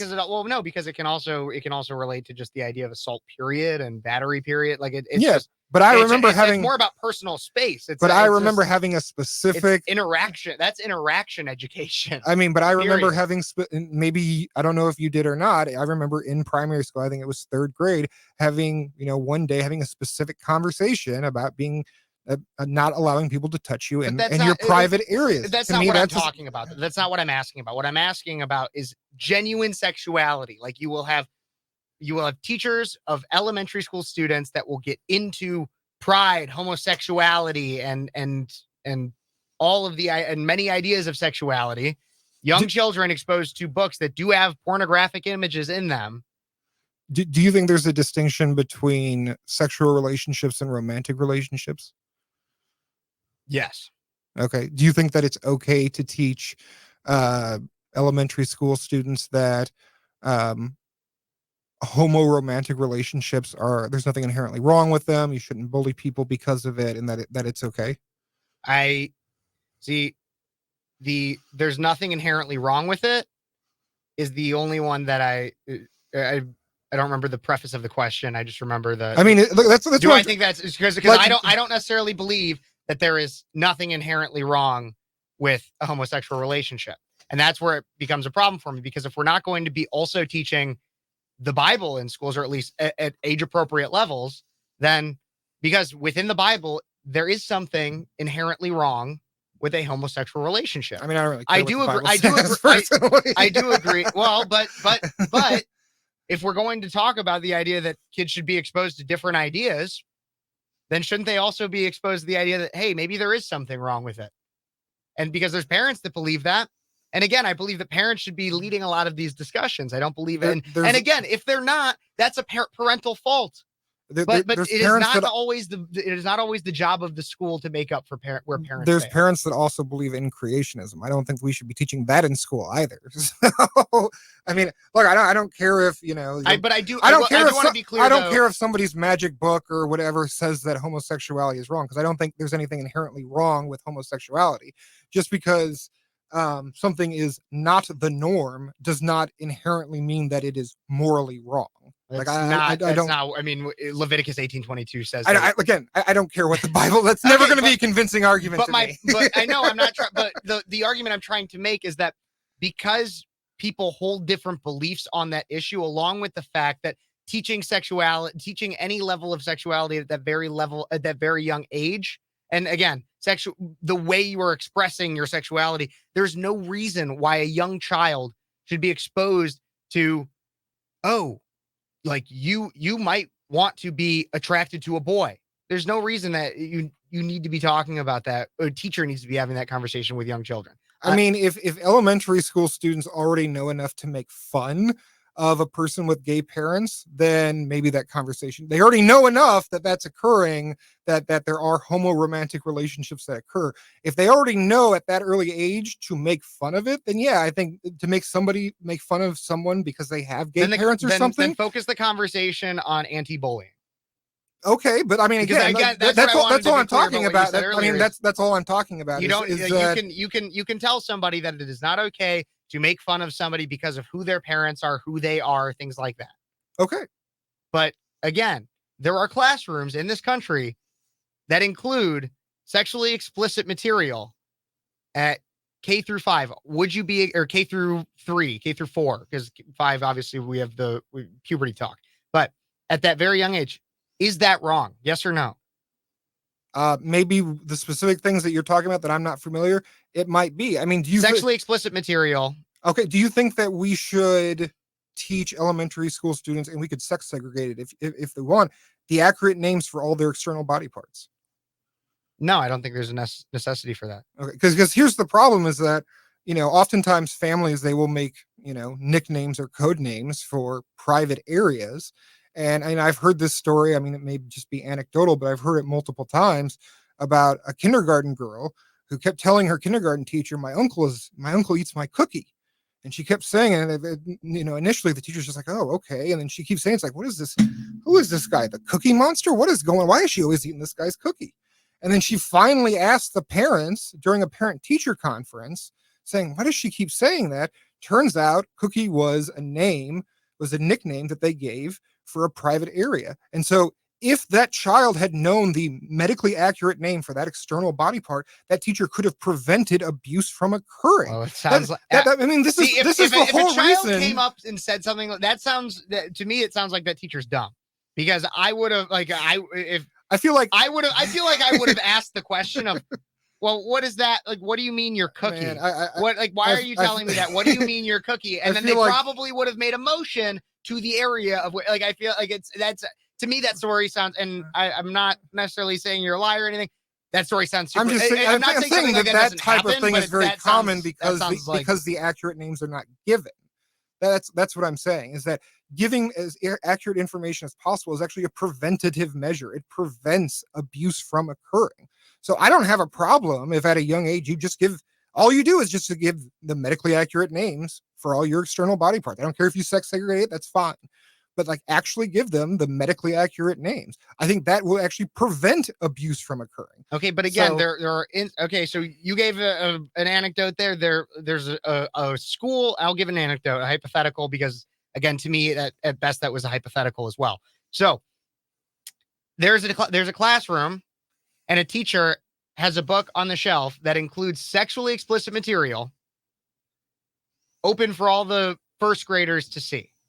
When I say sexually explicit, it has pictures of a man going down on a woman going with a woman, man going with a man, fully nude. Is that wrong in a first grade classroom? I would probably not want.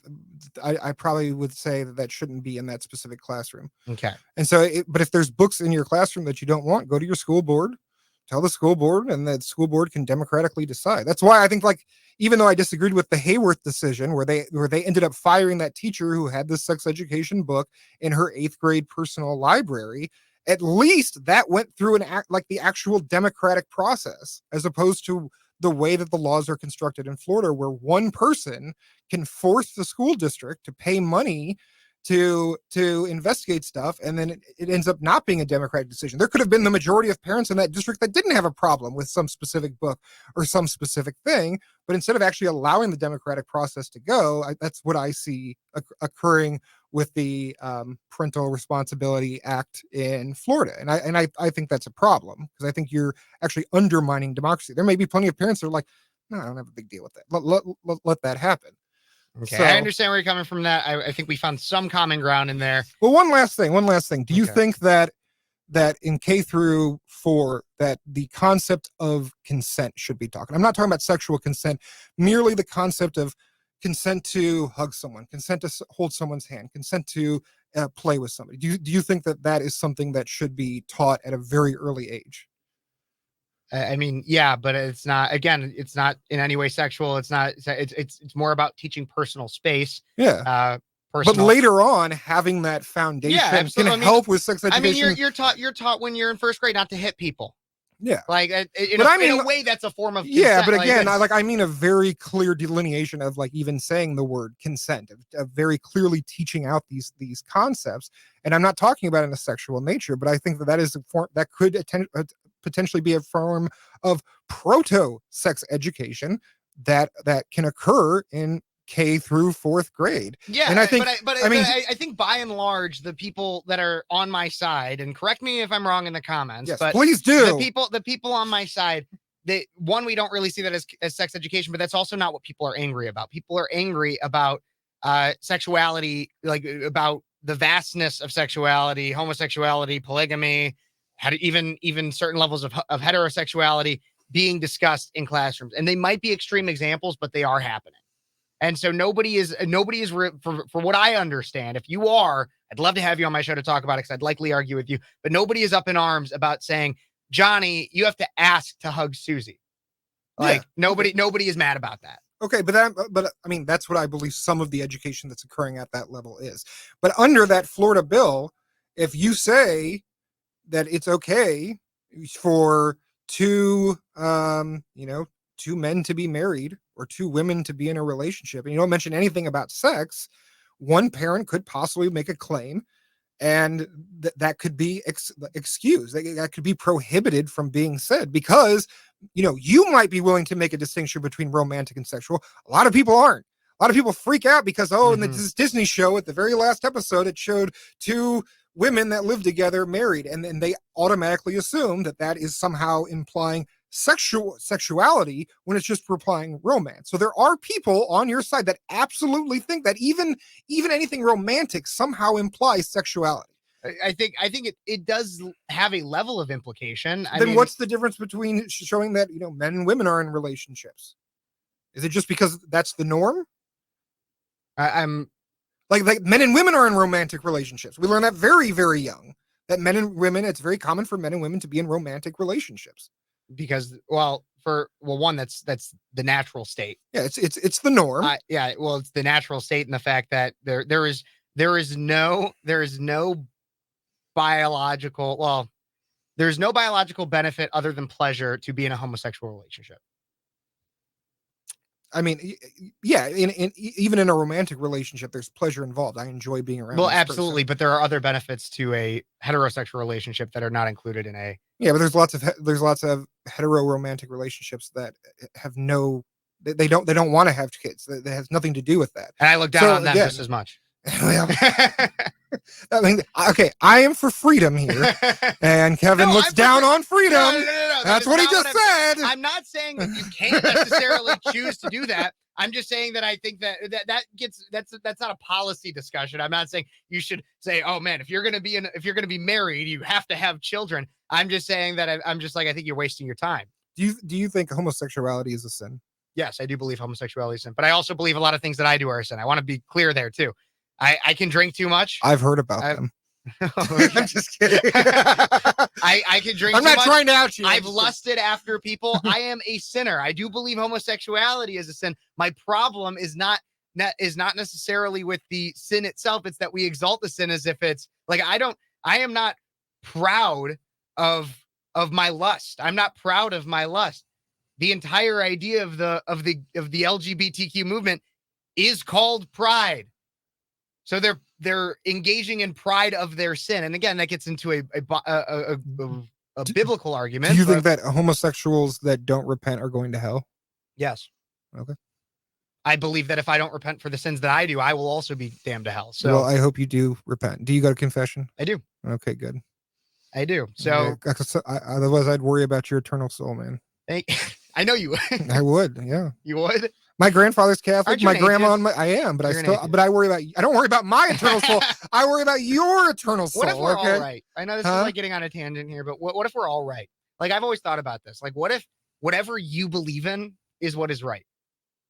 if everybody's right. So like I get to go to heaven, but you just have nothingness for the rest of your life. Then that seems to be the most likely outcome, is that there's just nothingness afterwards. So I don't see a lot of evidence for heaven, but like, so we're all right. Well. All the Hamas terrorists, they get all get their 72 virgins. I wouldn't mind getting 72. they don't have to be virgins, just like 72 people that can have fun for all eternity. I don't have a problem with that. As long as they're all adults and we're all consenting, that's fine. I don't have a problem with that, and if that's what heaven has in store for us. So Hamas doesn't really care if they're consenting. So, but no, but that's also the thing about pride, is that pride is specifically a political movement, and it's a political movement saying that there's nothing inherently wrong with us engaging in non-normative, consensual, sexual or romantic relationships, and we shouldn't be discriminated against for that. That is what the movement of pride is. Do you understand why people don't take it seriously? Yeah, because some people think that it's a sin and that you're going to go. Well, but that's not the only reason. Hey, if there was, but that's the foundation. Your religion is the foundational principle. It's an unconscious principle that guides everything that you believe in, right? In part, but the other let's just take it to a very face value level. If there was a group of heterosexual people that had their own pride type organization that went around preaching that we engage in weird crap sexually, but only heterosexually, and they were walking around. Weird to you. Okay. I say by and large a lot, but overwhelmingly society would deem it as unorthodox. If you want to have a state pride behavior. parade, go ahead and do it. No. But I mean, like but in their parade and in their celebration, they're walking around fully naked, or with like dildos strapped to their chests and everything. I wouldn't take them seriously either. That's why That's fine if you don't want to take them seriously. But the one thing that we've learned in this country is if you ever want to get things done, you have to bitch and complain about it to the point where if people get so annoyed, they're like, fine, do it, whatever. I mean, that's been the history of movements in this country since the founding. Yes, but there's a difference between difference between bitching and moaning and just being obscene for the sake of being obscene. I mean, because you want to know who by your standards bitched and moaned long enough until it was fine. Like people who marched on Washington for Black civil rights, which for the most part were dressed very, very professionally, looked very good, were very cared about how they presented themselves in public. Even the forefathers of the Pride movement, like Harvey Milk, were not preaching to walk around with dildos strapped to your chest and shake your ass in front of little children on the streets of Chicago. And the overwhelming majority of the people in the country opposed the 1963 March on Civil Rights. Like the overwhelming majority of people did not like MLK Jr., regardless of what he dressed like at that time. Now we lionize MLK Jr. At the time that in the 60s that he was alive, polls show that most people did not like him. So, I mean, you can dress however you want in that specific instance. I don't know if that's always going to have as big of an effect as it is. I will take somebody more seriously if they present themselves in a professional manner. Not to mention the fact that, again, it is public obscenity.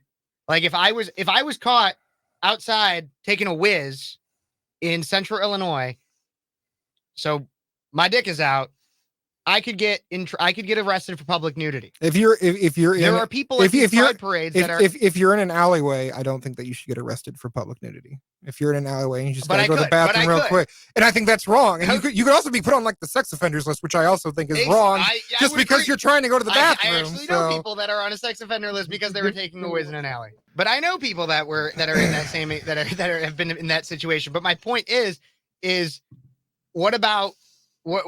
In the Pride movement, do you believe that people should be out on the streets, buck naked, waving everything around with children present as well? I mean, I believe that in society, we already allow certain forms of nudity in certain specific places. We have nudist beaches, we have nudist colonies, and I see Pride events as very similar. Like at this specific type of event, there might be, I've been to some of these big pride parades. I haven't seen to me, like the nudity that is most is when like your genitals are actually showing. I don't care if people are walking around topless. I don't care if women are walking around topless. I think they should be able to walk around topless because, hashtag feminism.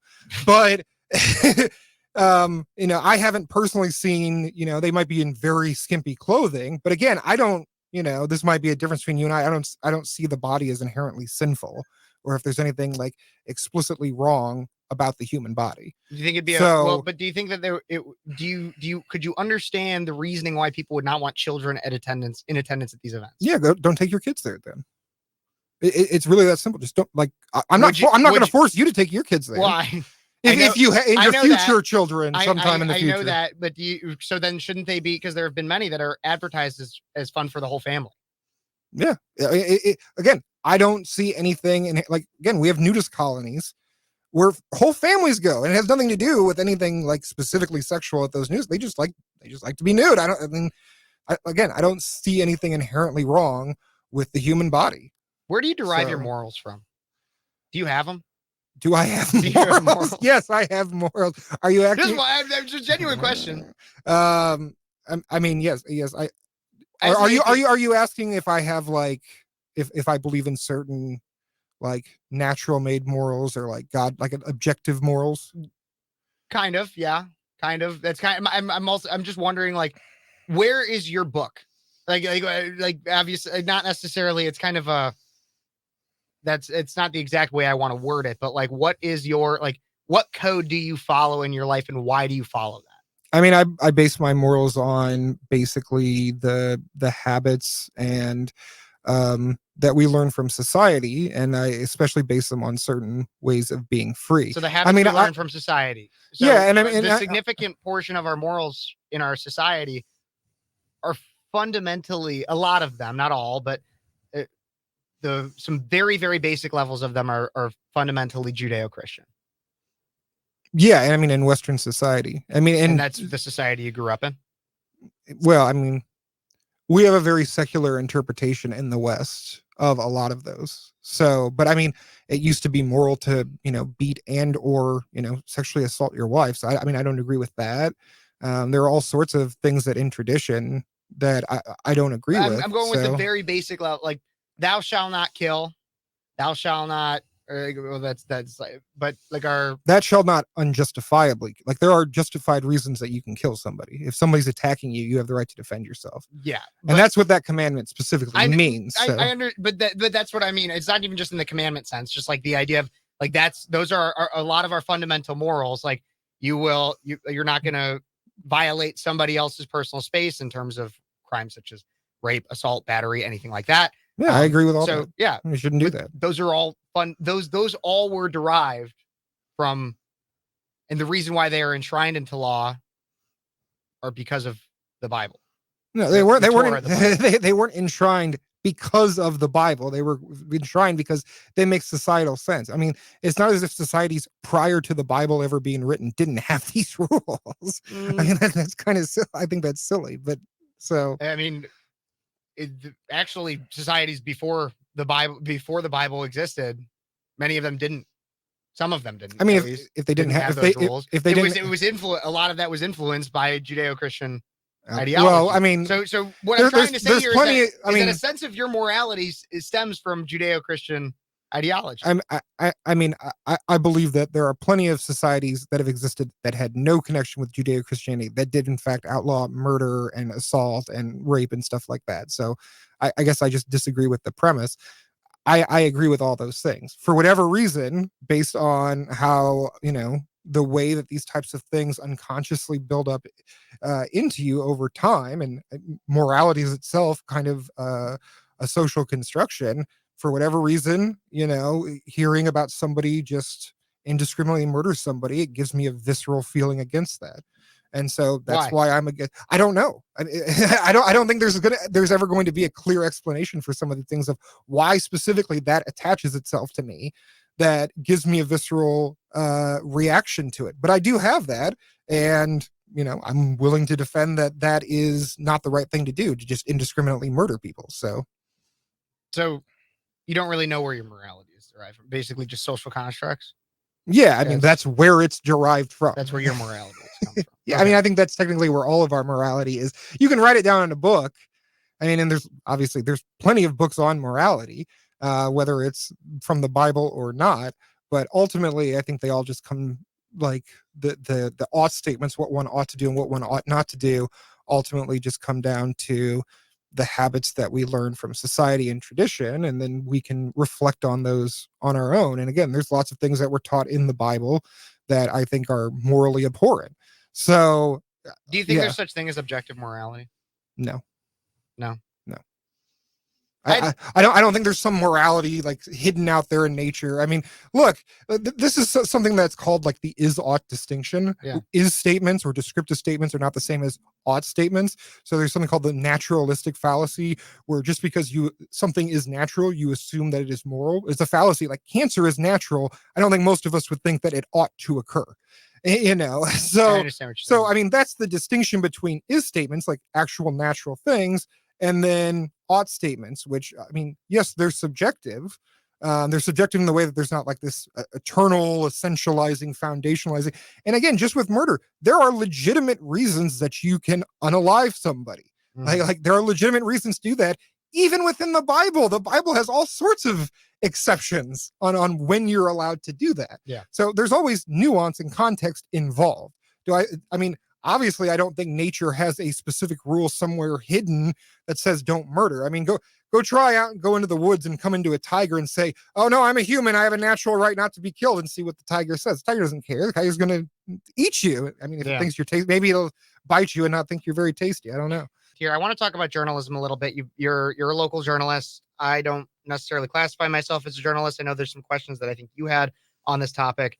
And I think there's actually a lot more common ground that we'll find, maybe some disagreement on the idea of journalism nowadays, fake news, real news. What does that mean? Everything like that. Okay. So journalism, how long have you been in your kind of independent journalism sphere? I would say probably since 2018 is when I first started my blog, which at the time it's still called strangecornersofthought.com because I just have a couple different aspects of my life. Yeah. But I consider my journalistic side to be what I call Agitation Rising, which you can find on my Strange Corners of Thought blog. You can find me on YouTube. You can find me on Facebook and on Twitter, Agitation Rising. And it's usually, a lot of it is just me at various marches and protests that I've been at, just recording.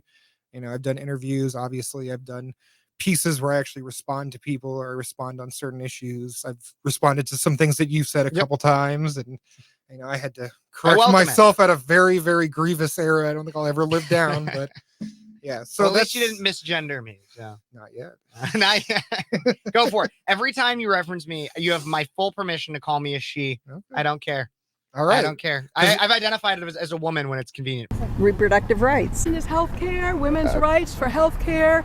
And hey, you're a man, so I don't think any man has any right. I actually identify as a woman. Okay, great. Wonderful. Awesome. Thank you very much. Yeah. I mean, if you identified as a woman to me, I probably wouldn't believe you. Yeah.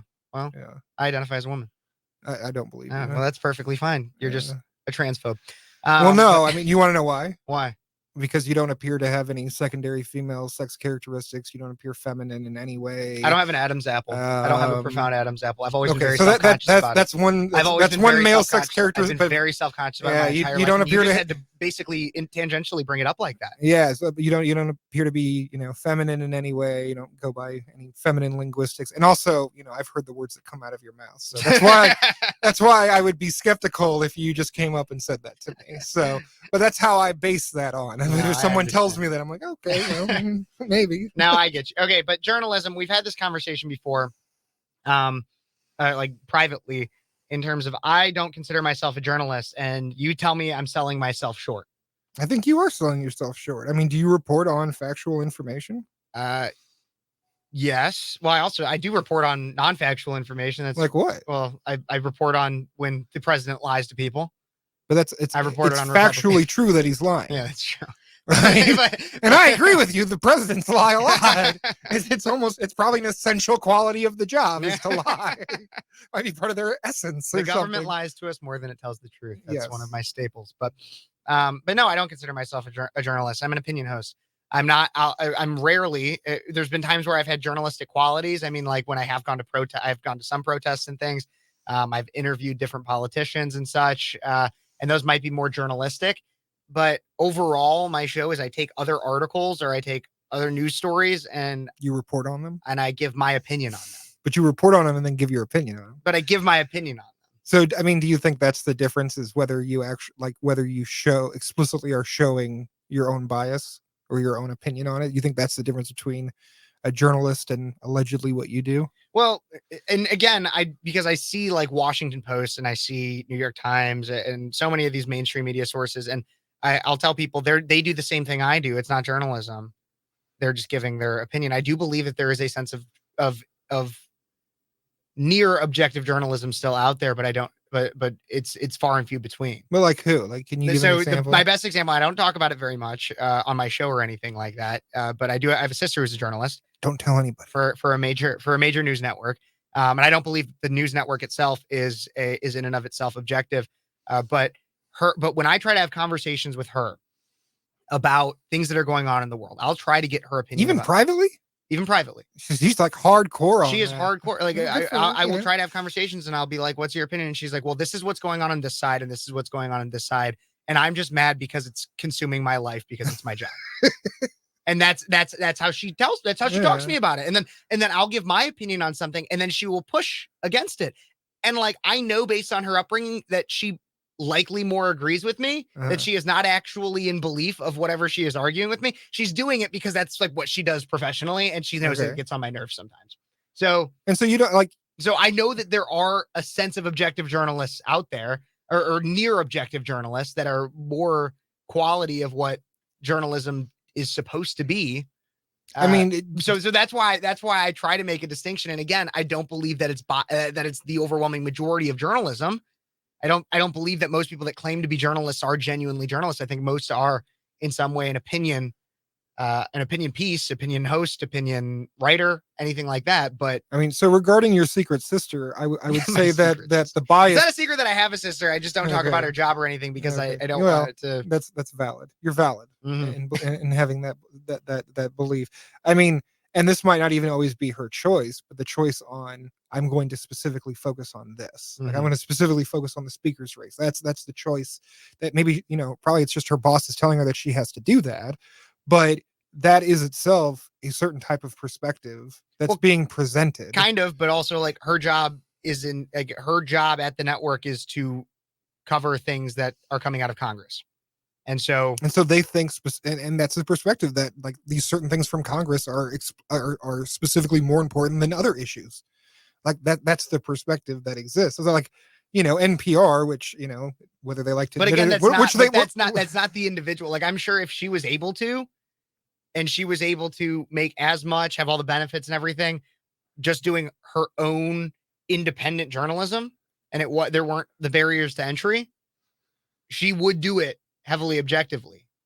And wait, heavily subjectively or objectively? Objectively, herself. Like okay, if she was able to do it herself and have all the benefits that she has working with the major network, and she was able to do it independently, she would do it objectively. I firmly believe that. It is not her as a journalist that is providing the slant. It is the powers that be that employ her. Yeah, but I mean, even what you just said, if like she was able to make her own decisions of what she wanted to cover, again, like I just think a lot of this journalism, which I mean, a lot of it's very good. I'm sure she's a great journalist at providing accurate information. I believe I provide, as far as I know, I've made corrections if I've gotten facts on the ground wrong. But like I always provide accurate information. Now, oftentimes I'll make predictions that end up being wrong. And I feel that is something different than, and a lot of journalists will not make predictions. But like, for instance, I made a prediction there was going to be a horrible COVID outbreak at the McLean County Jail. I was wrong about that. There was not a horrible COVID outbreak in comparison to a lot of other jails. Now, the reason he did that is because he had people on like 23-hour-a-day solitary confinement, which is also something that I fundamentally disagree with. But I admitted that I got that prediction wrong, and I do make corrections. If I do get information wrong. I mean, do you think that you would ever, like, as an opinion, that you should make corrections if you get something wrong? If I get something factually wrong, yes. Yeah. And that's why I always say correct me in the comments or something. And if I'm genuinely wrong, I will admit it in some form or fashion somewhere. So did you report that Target was selling trans swimsuits to children? I reported that they were selling swimsuits that were for children that were specifically for transgender individuals. Yes, because that wasn't true. It was. No, like if you go look at it, it was only for adult sizes. Then why was it in the kids section? I don't. It might have been advertised together with other kids' clothes, but it was not for children. I mean, I've seen Target respond to this, and if you go look at it, it's only in adult sizes. It's in the, and even if it was, you're talking about just the swimsuits, they had children's T-shirts that were pro-trans, pro-gay. Okay, but it's not the same thing. It is the same. I mean, it's because the point wasn't the point wasn't the swimsuit in and of itself. It was the display. It was its location. If it wasn't the swimsuit itself, then you wouldn't have focused so hard on the fact that it wasn't just the swimsuit that I was talking about. But that specific information is what I'm trying to tell you, is that specific information that they were explicitly selling children's swimsuit. And to be clear, I don't have a problem if you sell swimsuits to trans children. That personally doesn't bother me. But the actual fact is that they were not selling trans swimsuits to children. It was only in adult sizes. They were only selling it, and kids don't fit into adult sizes. I don't know that to be true or not. Okay. I'll take your word for it for the sake of this. But I can send you my sources. Okay. So, but I mean, like, there's things like that. Like, I'll put it in the description of that video to ensure that everybody is clear. And I apologize if I did get that small fact wrong. But again, that wasn't but that's also why I claim I'm an opinion host, because I will apologize if I get something wrong. But it's not like super factually wrong. But the overall message is not hindered by that small detail, because the overall message and purpose was not hindered by that small detail. Now, if I claim to be a journalist, it would be much more important to me. I think that specific fact has a lot more influence on what people believe than just saying, oh, there were shirts with rainbow flags on it. I think that has a lot more influence on how people feel about a specific issue. With rainbow flags. I also discussed the entire outlet that they had that was a partnership with somebody that had like it was a very, very like demonic depictions that said like trans on it and things as well. Like that were trans what? Trans are okay? I have to look it up. Okay. I mean, we don't have to get too focused on that. I'm just trying to like go on this like one point. Like, yeah. But you are willing to make corrections. It wasn't just if rainbow you are flags. My point being was that there was other things that were advertised that I found morally reprehensible. And if you're interviewing somebody that, you know, I mean, most of the people that you interview that I've seen, I haven't watched everything you've ever done. Most of the people that you interview are people that you typically end up agreeing with. I mean, do you think that you're going to go out of your way to ask them difficult questions? So there actually has been times where I've tried to push back on some of them on some things, or that I will ask questions that are attempting to represent a different point of view. One example was a city council candidate that I was interviewing here had made a claim about a candidate that I was not favorable towards, but I pushed back on him and I was like, because he made a claim that she had said something. And I was like, I don't necessarily believe that she had said that. I've talked to her. I don't necessarily agree with her on everything, but I don't believe that she said that. Can you show me where she said that? And he was unable to. And I voted for him. I'll be flat out. I voted for him. But I pushed back on. You voted for a liar. Yeah. I'm just kidding. We all vote for liars. We all vote for liars. That's true. But there was that one. I when it came to Riley Gaines, I knew I was going to agree with her on almost everything that she'd said. But I asked a question of regarding the biological advantages of Leah Thomas, and I asked, well, some people claim, Leah Thomas had come in fifth, and you also came in fifth. If there is such a biological advantage, why did he come in fifth? Unfair. But one thing I do want to ask is, you mentioned the biological advantage earlier. There are some out there that I've seen that say, well, Leah Thomas came in fifth. She came in fifth. So how could she have a biological advantage? She didn't even win. What would you have to say to people that say things like that? If there is such a biological advantage, why did he come in fifth? She came in 8th, 5th, and 1st in different races. Yeah. First in others, multiple firsts. No, she had one first at that specific race. It was 9 seconds behind the world record. There had been ones before. I'm sure there had been other races, but the main thing was this 96. Riley brought up a lot more of her record. Yeah. And so that's my point. I do try to ask questions, even if from another perspective. And she gave her feelings that it's clear to me based on my feelings that they throw. But I can wholeheartedly say that Thomas didn't try. This was all part of a bigger picture. Thomas dives in and literally looks like he doesn't know how to swim. Places 8th. This was sending a message that trans women can compete with women and win, but not always dominate. So do you think, so are you kind of saying that maybe, and obviously it's not confirmed, that Leah kind of threw the race a little bit and waited? Absolutely. Yeah.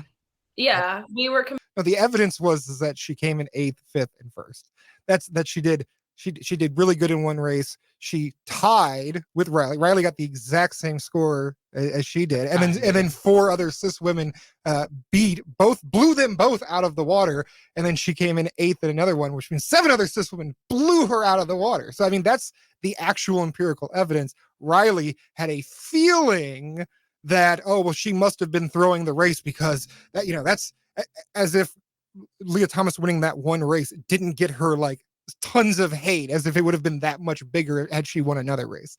I mean, that's one of those things. I mean, I remember watching that interview and I was like, but okay, my point of what I'm saying, it wasn't the answer Riley gave. It was you posed the question of, don't you think that, yes, I will have a bias when I'm talking to a lot of these people. Yeah. I try my best to ask tougher questions and to remove my bias a bit at times, because I want to get that person's full understanding of whatever situation it is that I'm talking about with them.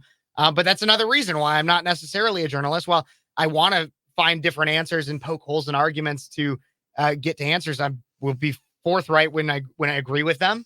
I will not. I'm not going to hide who I am. What do you think about, because you had a situation, Mm-hmm. what was it, last year, or it was earlier this year was, at the locally. ISU where you were a student at? Yep. Where you're a student at. You want to go over that? Yeah. So, I mean, if you've been following my channel, it's like my second live stream I ever did on my channel. I talked about how I was escorted out of a public event by the police. It was technically hosted by our local NPR station. WGLT. Yeah, WGLT. State-sponsored media. I always tell people that it's basically just NPR, because it is NPR. Yeah. It's state-sponsored because everybody media. understands that then. But so state-sponsored media, and so it's public. The event was on a public campus, of which I also am a student at. Yeah. And I went to try to involving people running for public elections. Office, yeah. And I went and I tried to ask John Danenberger. I don't always like to name names with people, but he's one I will always name names with. John Danenberger. I went to try to ask him about a time where he verifiably lied to both the military as well as a German court, and that saying to both of them that he was going to be at each one, abandon his post at the military, that he a training that he was supposed to be at the military, abandon his client at a German court, and instead was in Spain. And I wanted to ask him about it. I was like, why are you in Spain? Like, why are you hiding from talking about the situation? You've been called by federal judges that you are, I don't remember the exact words they use, but basically unprofessional. Why do you think you're fit to serve office when you've abandoned your posts on these occasions to take time off with your family? I understand taking time off with your family. I just wanted to talk to him about it. That instead, a union boss came up and stood in between me and him, and basically said that I was there to instigate, that I was a problem, and that I needed a press badge to be there. He's running for a city council position. You realize that, right? You talked about transparency. You talked about transparency, sir. You talked about transparency, but you don't want to be transparent with anybody. Is that how it is, John? I think she just asked you what the whole process. So transparency is not important. You're not a student reporter. You're with Cities 92.9. I am a student here, and I'm also reporting. So I'm a student reporter. You're trying to talk to him as part of City 92.9, correct? I want to talk to him as a part of my YouTube channel, Speechless at Kev, and I'm a student, and I'm reporting on what's going on locally. Do you have your media credentials for the event? Because he's going to talk to constituents and approve media. There was nowhere ever that said I needed to have a press badge. I didn't really know that. I was asked by my boss to go ask this guy a question, and I was just going to try to ask the guy a question. And so there was that. Then the NPR manager came up to me, said I needed a press badge. What was her name again? Be that there. I don't even remember her name. Okay. NPR manager from WGLT. I feel like you're being pretty hostile right now. I just want to talk to him. No, I'm staff. Okay. And this was the process. Okay, I just want to ask him a few questions about his candidacy. If you didn't RSVP and get media credentialed by our people. And she was like, if you do not leave right now, then she's going to have to get a cop. I said, go get the cop. I was trying to ask him a few questions. And then the police come. Okay. And the police come. The WGLT lady gets me escorted out by the police. The cop came up to me, and it was clear to me that I wasn't getting anywhere with this. And I was like, I guess I'll step out. I recorded at least feet of everything. I know that Illinois has weird rules when it comes to two-party recording, and so I was. Well, you were in public, so it didn't matter. I know. I should have. Trust me. I know those rules very well. I'll be honest. I was not prepared for. I was prepared to go in and ask a question. I wasn't prepared for a police escort. I had not, and now going through that, I would definitely change my behavior and what I had done. But I mean, there are types of journalism, and I consider what you were trying to do there journalism. I would consider whether you self-identify as that or not. I don't consider myself a journalist, but I do consider what I was doing in that instance journalistic. Yeah. I mean, there are types of journalists that are explicitly antagonistic in certain ways, and you could call them gotcha or whatever. Do you think that was a possible attempt of what you were trying to do? I was trying to get gotcha. Not really gotcha. I was just trying to talk to him about that situation in the instance. Now I would probably go much more at gotcha because of how I was treated. Yeah. But in the instance, I was handed a court document by my boss, and she said, here is the outline of the story. Here are the court documents that show it. Ask him about it. And ask him what had actually happened. Ask him his perspective. That's really what I was trying to do. That was in the moment that I was there. And I was there when you got kicked out. Oh, really? Yeah. I didn't even know that. I don't even know if we had met by that point yet. No, we hadn't. But like I was there and I saw you getting kicked, and I was also there reporting as a journalist, and I had never even heard that I needed to get a press pass or whatever. I looked into it after. I did not need a press pass. And so anything. I was there. I mean, I was only there because I'd already interviewed one candidate. I can't whatever his name is who won Ward 6 for Bloomington, and I was trying to get his opponent Jordan Baker. I was trying to interview him, and I showed up there, didn't even get a chance to talk to him, but I was just kind of walking around. I mean, because I'm also involved in activism, I know a lot of these people, and I'd never met Dannenberger before, but he did come up to me, and I explained, "Oh yeah, I'm a journalist for Agitation Rising," and he wanted me to interview him. Interesting. And nobody came up to me. It was also important to me too because I'd watched because they had a point where they had like a public forum where Dannenberger was on the stage with other people. And he had made a point to say that one of the reasons he was running had to do with transparency. He used the word transparency. And so it meant a lot to me that he had said transparency. And then when I tried to ask him a question, getting him to be transparent about his history, that I was kicked out. Yeah. I don't care. Yes, he was supported much more by Democrats and people on the left than, but it's a nonpartisan race. Yeah. Nonpartisan. And to be clear, I barely know this guy at all. Yeah, like I'm not for or against him. I couldn't care less. But to me, it was never about that. It was like, it seems like you lied. And I think it was your history as a liar. They might not have just noticed me, but I think it was hypocritical of them. I mean, this is something that I've come as a journalist more to be like, I think it was hypocritical of them to have kicked you out. Oh, absolutely. And if I would have made them drag me out personally. Well, now I'm also again looking back, I was not prepared for any of that. I didn't know that. Like I had never been treated so poorly at an event. I've been to so many different events. I honestly think that was a worse situation for me than me at the DeSantis rally. Like Ron DeSanctimonious. Yeah, the DeSantis protest that I was in Peoria. Like, I enjoyed watching some of that. It was a. I almost was there, but I ended up not going at the last. No, it was more adversarial for me to be trying to talk to this politician who claims to want transparency. And to be clear, he won his race. Yeah, he did. Yeah. He's currently sitting in office. He's currently sitting in his office. I've talked to James O'Keefe about that situation a few times. Which is very interesting. So, I mean, do you believe that if you go to an event and you request a press pass, if you're not a reporter, should you be given a press pass? I don't. If it's a public event, you shouldn't need a press pass. Anybody is. That's what I talked about. I also agree with that. Because I've done so much. I did so much research on press passes and everything like that. And so that's why when I was at that event, the DeSantis one, and I had people that were like, "You need to have a press pass on you." I'm like, "No, I don't." Yeah. And it was almost whenever I would say that, and people don't realize it, but that was whenever I would say that, it was like a direct callback to when I was told I needed one at the public event. That's like what was going through my head with and of everything that I saw, because again, you know, I used to live in Peoria. I was born and raised in Peoria. I knew most of the people that you ended up engaging with. That was the only thing that really bothered me, is when they asked for a press pass. Yeah. Because I've had the same thing happen to me. And to me, it's like, well, if they can do it to my side, and they're more likely to do it to like actual leftists, not just like these Biden fondling like liberals or whatever. But like actual leftists, they're more likely to do it to us than to conservatives. But I still think like that question in and of itself, and this is just some random lady that was on the street, right? She doesn't have any specific authority. The Peoria Pride president, who was like one of the organizers, also asked me for a press pass. Yeah. So, so like I don't like press pass. I can tell you my own experience, because like obviously the majority of my journalism and my activism, because I consider my journalism, my activism very closely related. I'm very clear that I wear my politics on my sleeve. Like I don't pretend that I don't, but I also only want to report factual information. And so at our courthouse, in the McLean County Courthouse, you cannot get in there with electronics.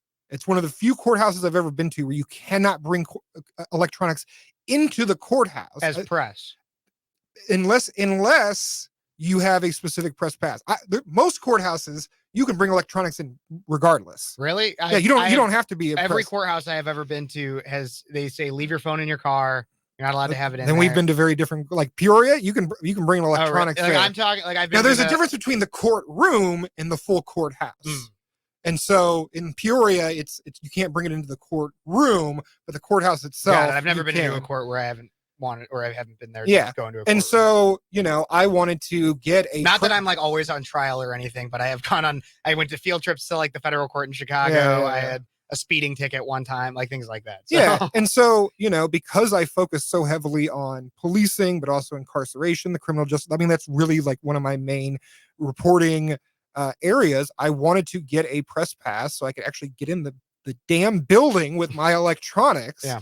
And I had to go through Ryan Denham of WGLT. He's the media liaison. I've seen that guy for the judicial district. And I've reached out to him twice and said, look, I'm a journalist. You know who I am. Yeah. You've seen my stuff. And I explained, hey, I'm doing this. These are things that I want to do. And he basically says, well, I don't consider you legitimate enough to, he'll like, bring a pen and paper, but we're worried that you might not get something accurate. And I'm like, wouldn't I have a better chance of getting something accurate? Yeah, exactly. That's what I said to him. And so here you have a basically competition of journalists that's being able to block his own competition from being able to come in and report accurately. And the most recent time I did, I'm like, look, I have a disability. Like I need to be able to bring a recording device. Sometimes it's hard for me to keep track of my thoughts and stuff or be able to record things down. He's just like, I don't care. So, which is a violation of the American with Disabilities Act. Yeah. I mean, and so this is a problem. I mean, I know that there's been, what are they? The watchdog group, what are they called? I don't remember exactly, but those are the same people. They FOIA'd for the police body cam footage of mine, and there was no body cam They footage, actually apparently. had to sue and go over Ryan Denham's head. Really? In order to actually get a press pass. And I know that here, one of the reporters here at Insurrection Radio is Kevin Woodard. He was given like a press pass to go in. Now, to be clear, Ryan Denham also wrote a whole article explaining why Cities 92.9 spreads misinformation and stuff like that. Now, as far as I know, everything in that article is correct, and we can disagree on that. I don't think I was ever mentioned in it. So it didn't matter to me. You weren't, but which always makes me mad. But no, WAPO did a story on us too, and I even did an interview for them. I was never once mentioned, and I was like, "Come on!" If did you record your interview? No, I didn't. I should always record your interview. I should have. But that's the thing. He writes a whole article saying that Insurrection Radio gets misinformation wrong all the time, which I don't disagree with him on. And then he gives one of their reporters a press pass to get into the courthouse, and then he has the audacity to come and say, "Well, we're worried that you might not." That was definitely personal. That was definitely personal. It might have been. Because the thing is that of all of the people that I know that do reporting here, Kevin Woodard, I don't want to say Kevin Woodard is very woody. Yeah. Minus a time or two, has never been that instigatory. I mean, the only rules that should matter, like I think Diane Benjamin, if anyone's not familiar with Diane Benjamin, look at bln.com. blnnews.com. Yeah, blnnews.com. I think as long as you can follow the rules, because there are rules that you have to follow. Yeah. If you bring your press stuff, that should be the only question. You should be able to go to Ryan Denham and be able to get a press pass to go in the courtroom if you want to follow a trial. Yeah. I mean, it's absolutely absurd that we're letting legacy media be able to determine who gets access to this or not. Yeah, I mean, even that. And this is not the only courthouse where they have basically an NPR affiliate as their liaison to do it. And so, I mean, and again, I could file a lawsuit, which the Edgar County Watchdogs, that's what I was talking about earlier. Yeah, that's true. They actually did. They went above his head to the judge and they got their press pass. Yeah, those are the same people that tried to get the police body cam footage of mine, for which there was no police body cam. Was he wearing a body cam? I don't remember, honestly. And I don't think I got that much of him. Because based on the Safety Act, he's supposed to be wearing a body cam. When did the Safety Act go into effect again? For him, it probably would have been, because it had different depending on the size of your department. They might have had to wait till 2024. Yeah, or so it might not be. But I would think ISU, because this was like March, April. Yeah, but I would think ISU would be ahead of the curve on a lot of these things. They got those social support animals. They can at least get some body cameras, which I don't have a problem with. We got Sage. I don't have a problem with social support animals. I love animals. So I mean, do you believe? I mean, well, let me ask you this: do you think that if there are situations, because there are situations where you need to go through a specific channel, and do you believe that you should be able to contact McLean County Courthouse or the judicial district and say, I'd like a press pass, and that they should give it to you? Okay, well, I agree with it. Why? If you can, because you're a reporter. Well, no, not because I'm a reporter. I think because of the First Amendment. Yeah. Period. Because I have a because the I First have a Amendment right to protects reporters. But there's also a difference between a reporter and a journalist. Is there? I believe, yeah. Okay. Because a reporter, there's a lot of these very loose concepts here. These are all really messy, man. Are you a reporter? And again, it wouldn't also just be reporting from you. It'd still be opinion, because I would go there, collect the evidence that I would need, and then I would come back and give my opinion on it. I'm an opinion host. I wouldn't necessarily be a reporter. I wouldn't necessarily be a journalist. Are you saying words and concepts are context dependent? Some. I would say all of them. No, not all words are context. Well, I mean, well, kind of, because most linguists would disagree with you. Now I'm thinking more now, because there's obviously intent behind words of what you're saying. So yes, they do change contextually, but don't try to do some leftist voodoo magic over there on me or something. Like, no, but I want to end off on just one thing as we're kind of coming to definitely past time here. Is there an opinion that you hold that you would consider to be relatively conservative? Or like more traditionally conservative of an opinion? I'm sure I do. I mean, I think ultimately, and you might not like it, I think that's a subjective. There's a subjective answer to that. I hate you. You hate me? No, I don't hate you. But no, it's like, I am very distrustful of the government, and people act as if that's a conservative viewpoint. I'm like, look at what the government, I mean, the FBI was set up to go after socialists and anarchists. That's general populism. And then you get into populist conservatism, populist. But I mean, socialism. I guess, that's as we go on to the next section, that's the question that I wanted to ask. What does populism mean to you? Because I've heard about conservative populists. I've only actually, of all the people that I've followed, I think Sagar and Jetty, who has Breaking Points, and I highly recommend that everybody watch Breaking Points. He's the only conservative populist that I've actually met where, like, I actually understand what makes him a populist. So, like, what makes you a populist? Because I consider myself a populist. General ideas of populism. I mean, general distrust of government, politicians, as well as a belief in, and this is where it gets funny, because it's like, it comes into kind of Marxist ideology, but the idea of an elite versus the general public. Are you saying you're secretly a Marxist? Oh, that's exactly what I'm saying. No, I'm not a commie. But not all Marxists are anyway, this is that we'd get lost in that discussion. But yeah, so a general idea, a distrust of government, a belief in an elite that is adversarial to the general population, and distrust of politicians and the overall system. See, that's a completely different definition of populism than what I'm not saying that yours isn't valid, but like, to me, it has a lot more. What? I can Google it. You can keep going. I mean, to me, it has a lot more to do with who should be in control of society and, like, workers' rights. To me, that is like what because I mean, yes, I am against elites and stuff too, and I believe the elites are oppressing the working class, which you and I are both members of the working class. And so, to me, that's my populism has a lot more to do with workers' rights. Well, and I think that's where you get into your sector of populism. Because so if I Google it, a political approach that strives to appeal to ordinary people who feel that their concerns are disregarded by established elite groups. Okay, so that's a pretty broad. Well, exactly. Definition. That's why I say, like, that when you say that your conservative opinion is a distrust of government, that has become more of a Republican conservative, like, mainstream. But that was also, I mean, if you go 20 years ago, that was like traditional of a lot of the Democrats. I mean, but most Republicans are super, well, there's this very small group that are, like, against the FBI, but they're for a lot of the security state that exists. I'm very against the FBI. I'm against most 3-letter agencies, the majority of bureaucracy. Okay, well, that's probably, you probably should be. Because again, that's the populist, that's more of a populist approach. And so when you say that yours is more about workers' rights and everything, that's when you get into your, like, a socialist populist point of view.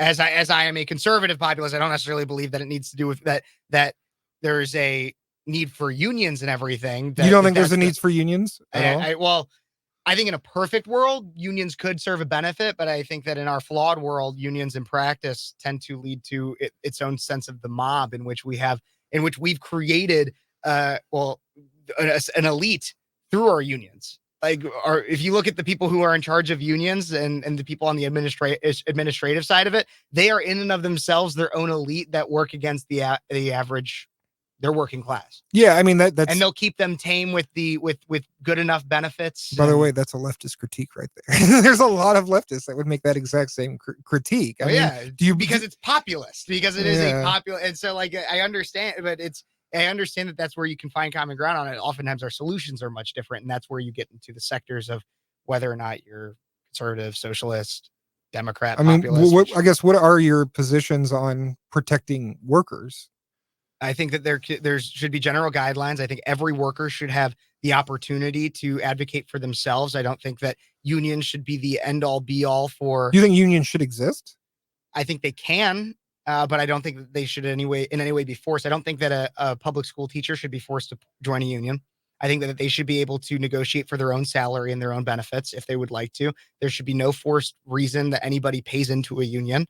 If there is going to be like union administration, obviously an elected union rep, and that should be the person you directly talk to them about anything that goes on within the union.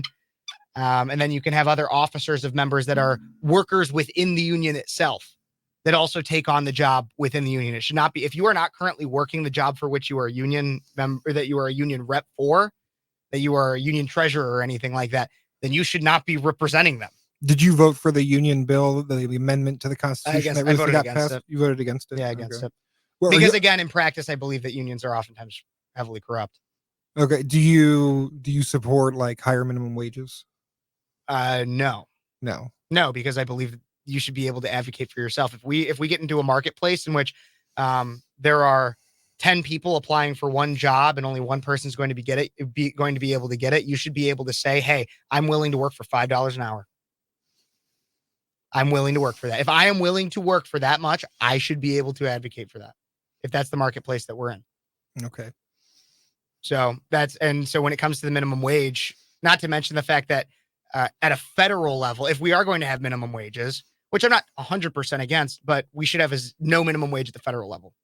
Oh, I mean, I think we should raise the federal minimum wage personally. Well, my belief in that stems from the idea that we have a war, or we have a country in which the economic biomes that we have are vastly different. $15 in Bloomington Normal is going to go much further than $15 in Chicago. And that's why Chicago has its own higher minimum wage. And I would argue that's a chicken and the egg argument when it comes to why costs are so high. And the egg argument? Well, no, not from you. I'm saying what's going on in my head is chicken and the egg of whether or not minimum wage is in part due to the rising costs in Chicago, or if the rising costs are causing them to need a higher minimum wage. And it's economically speaking, it's not 100% certain as to which came first. But again, a locality determining its minimum wage, for multiple reasons, I am much more in favor of. I'm not against a minimum wage at a very local level, but I don't think there should be a state minimum wage. I don't think there should be a federal minimum wage. I think there could be laws that say your locality needs to have a minimum wage, but that should be determined by the locality. If we want to talk about a democratic solution, then your locality, the people that live there, should determine what that minimum wage is. But I also think that even if there is a minimum wage, there should be an asterisk on all of it that says if somebody's willing to work for less, they can. Okay. And at the local level, have our local levels determine their minimum wages. Okay. Why should the federal government be the one? If you're distrustful of government, then why do you put so much trust in the federal government? I am not distrustful of all government. There are certain programs that I like. There's also programs that I don't. I mean, I'm not an absolutist in that area. Mm-hmm. So, I mean, I assume you like the military. Kind of. Yeah. Okay. I mean, so right there's certain, like the military, again, there's certain parts of the government that you like. But it's I don't not an like absolute. The people that lead the military. I like the soldiers themselves usually. Yeah, but again, like there's certain parts of it you like. There's certain parts of it you don't. So there's certain parts that I mean, I don't that I dislike less than others. Yeah. All right. However you self-identify, you're valid. I'll support you. But but why should it stem from the federal level for a minimum wage for almost anything? Why should intricate policies stem from the federal level. Because to me, as a populist, you would want things at the local level. Because then at the local level, you have much more control over. Yeah, but not everything can be handled sufficiently at the local level. I mean, that's why we create large governments, is because large things can typically handle more problems than small why things. I believe that the military is something that needs to be handled at the federal level. That's why I would put the military at much more. We live in a globalist economy. We live in a global economy. But why should the domestic minimum wage be set at the federal level? Yeah, so it reduces the chances of like one person in Kentucky getting taken advantage of over a person in Illinois. Like I think that there's currently no state in the country where you can survive on a single minimum wage job, and to me that's a problem. And so everywhere in the country it's a problem. So I think we should increase the federal minimum wage, which we did pretty consistently since FDR. It was largely successful until we got to the George W. Bush Obama years, and then we haven't had a federal minimum wage increase since, and we've seen the greatest wealth disparity since hitherto time began. And I believe that that's a problem, and I believe that at least some of that would be alleviated by raising the federal minimum wage. So, but again, from the federal, why the federal level though? But what about somebody, because they're somebody that is living in, because McDonald's is an international brand. They have as a corporation, they have way more powerful than you or I. Yum Brands is an international brand. Because my question more so was also tying to which I hadn't gotten to, but was the idea of a significant portion of the people that are working at minimum wage. They might be working. There are people that are working minimum wage jobs, but they are not working at minimum wage because they've either worked there for a while because of what their experience prior to. They're working higher than the minimum wage. What about your teenager? Because that's the majority of people that are working at minimum wage are people around the ages of 16 to 22. The majority of people that are working at minimum wage, according to the Bureau of Labor Statistics. That's not true. Yeah, it is. So who's working all those minimum wage jobs while those teenagers are at school? You have people that are 18 to 22 as well. I said 16 to 22 around that. I mean, I don't believe that statistic is correct. The people that are working at minimum wage, not at minimum wage. So so even to answer that question differently as well, is that you have people that are working jobs that typically pay minimum wage, but are not at minimum wage for whatever reason. They're not working at minimum wage. I believe if the majority of people that are working and earning the minimum wage are not the people that are trying to live off their salary. It's usually 16 to 22 year olds. I believe everybody should make enough money to live on. It doesn't matter whether you're 16 or 17, because if you pay a 16 or 17 year old a lower wage, that undercuts the older workers. And so I believe everybody should be able to make enough money to live on. So somebody who has been working that minimum wage job for 5, 10, 15, 20 years and has earned more and more and more as time has gone on should get paid the same as somebody. That's not what I said. That's why I'm the minimum threshold should be that you should be able to live. If you work 40 hours a week, I believe the minimum threshold should be a living wage. It's not to say if you've worked there for a while and you have more experience and stuff like that you shouldn't be paid more. That's what the minimum wage is about. The minimum at which you're allowed to pay somebody. What if somebody wants to work for less or is willing to work for less? No. You don't think that they should be able to negotiate for themselves? No. Interesting.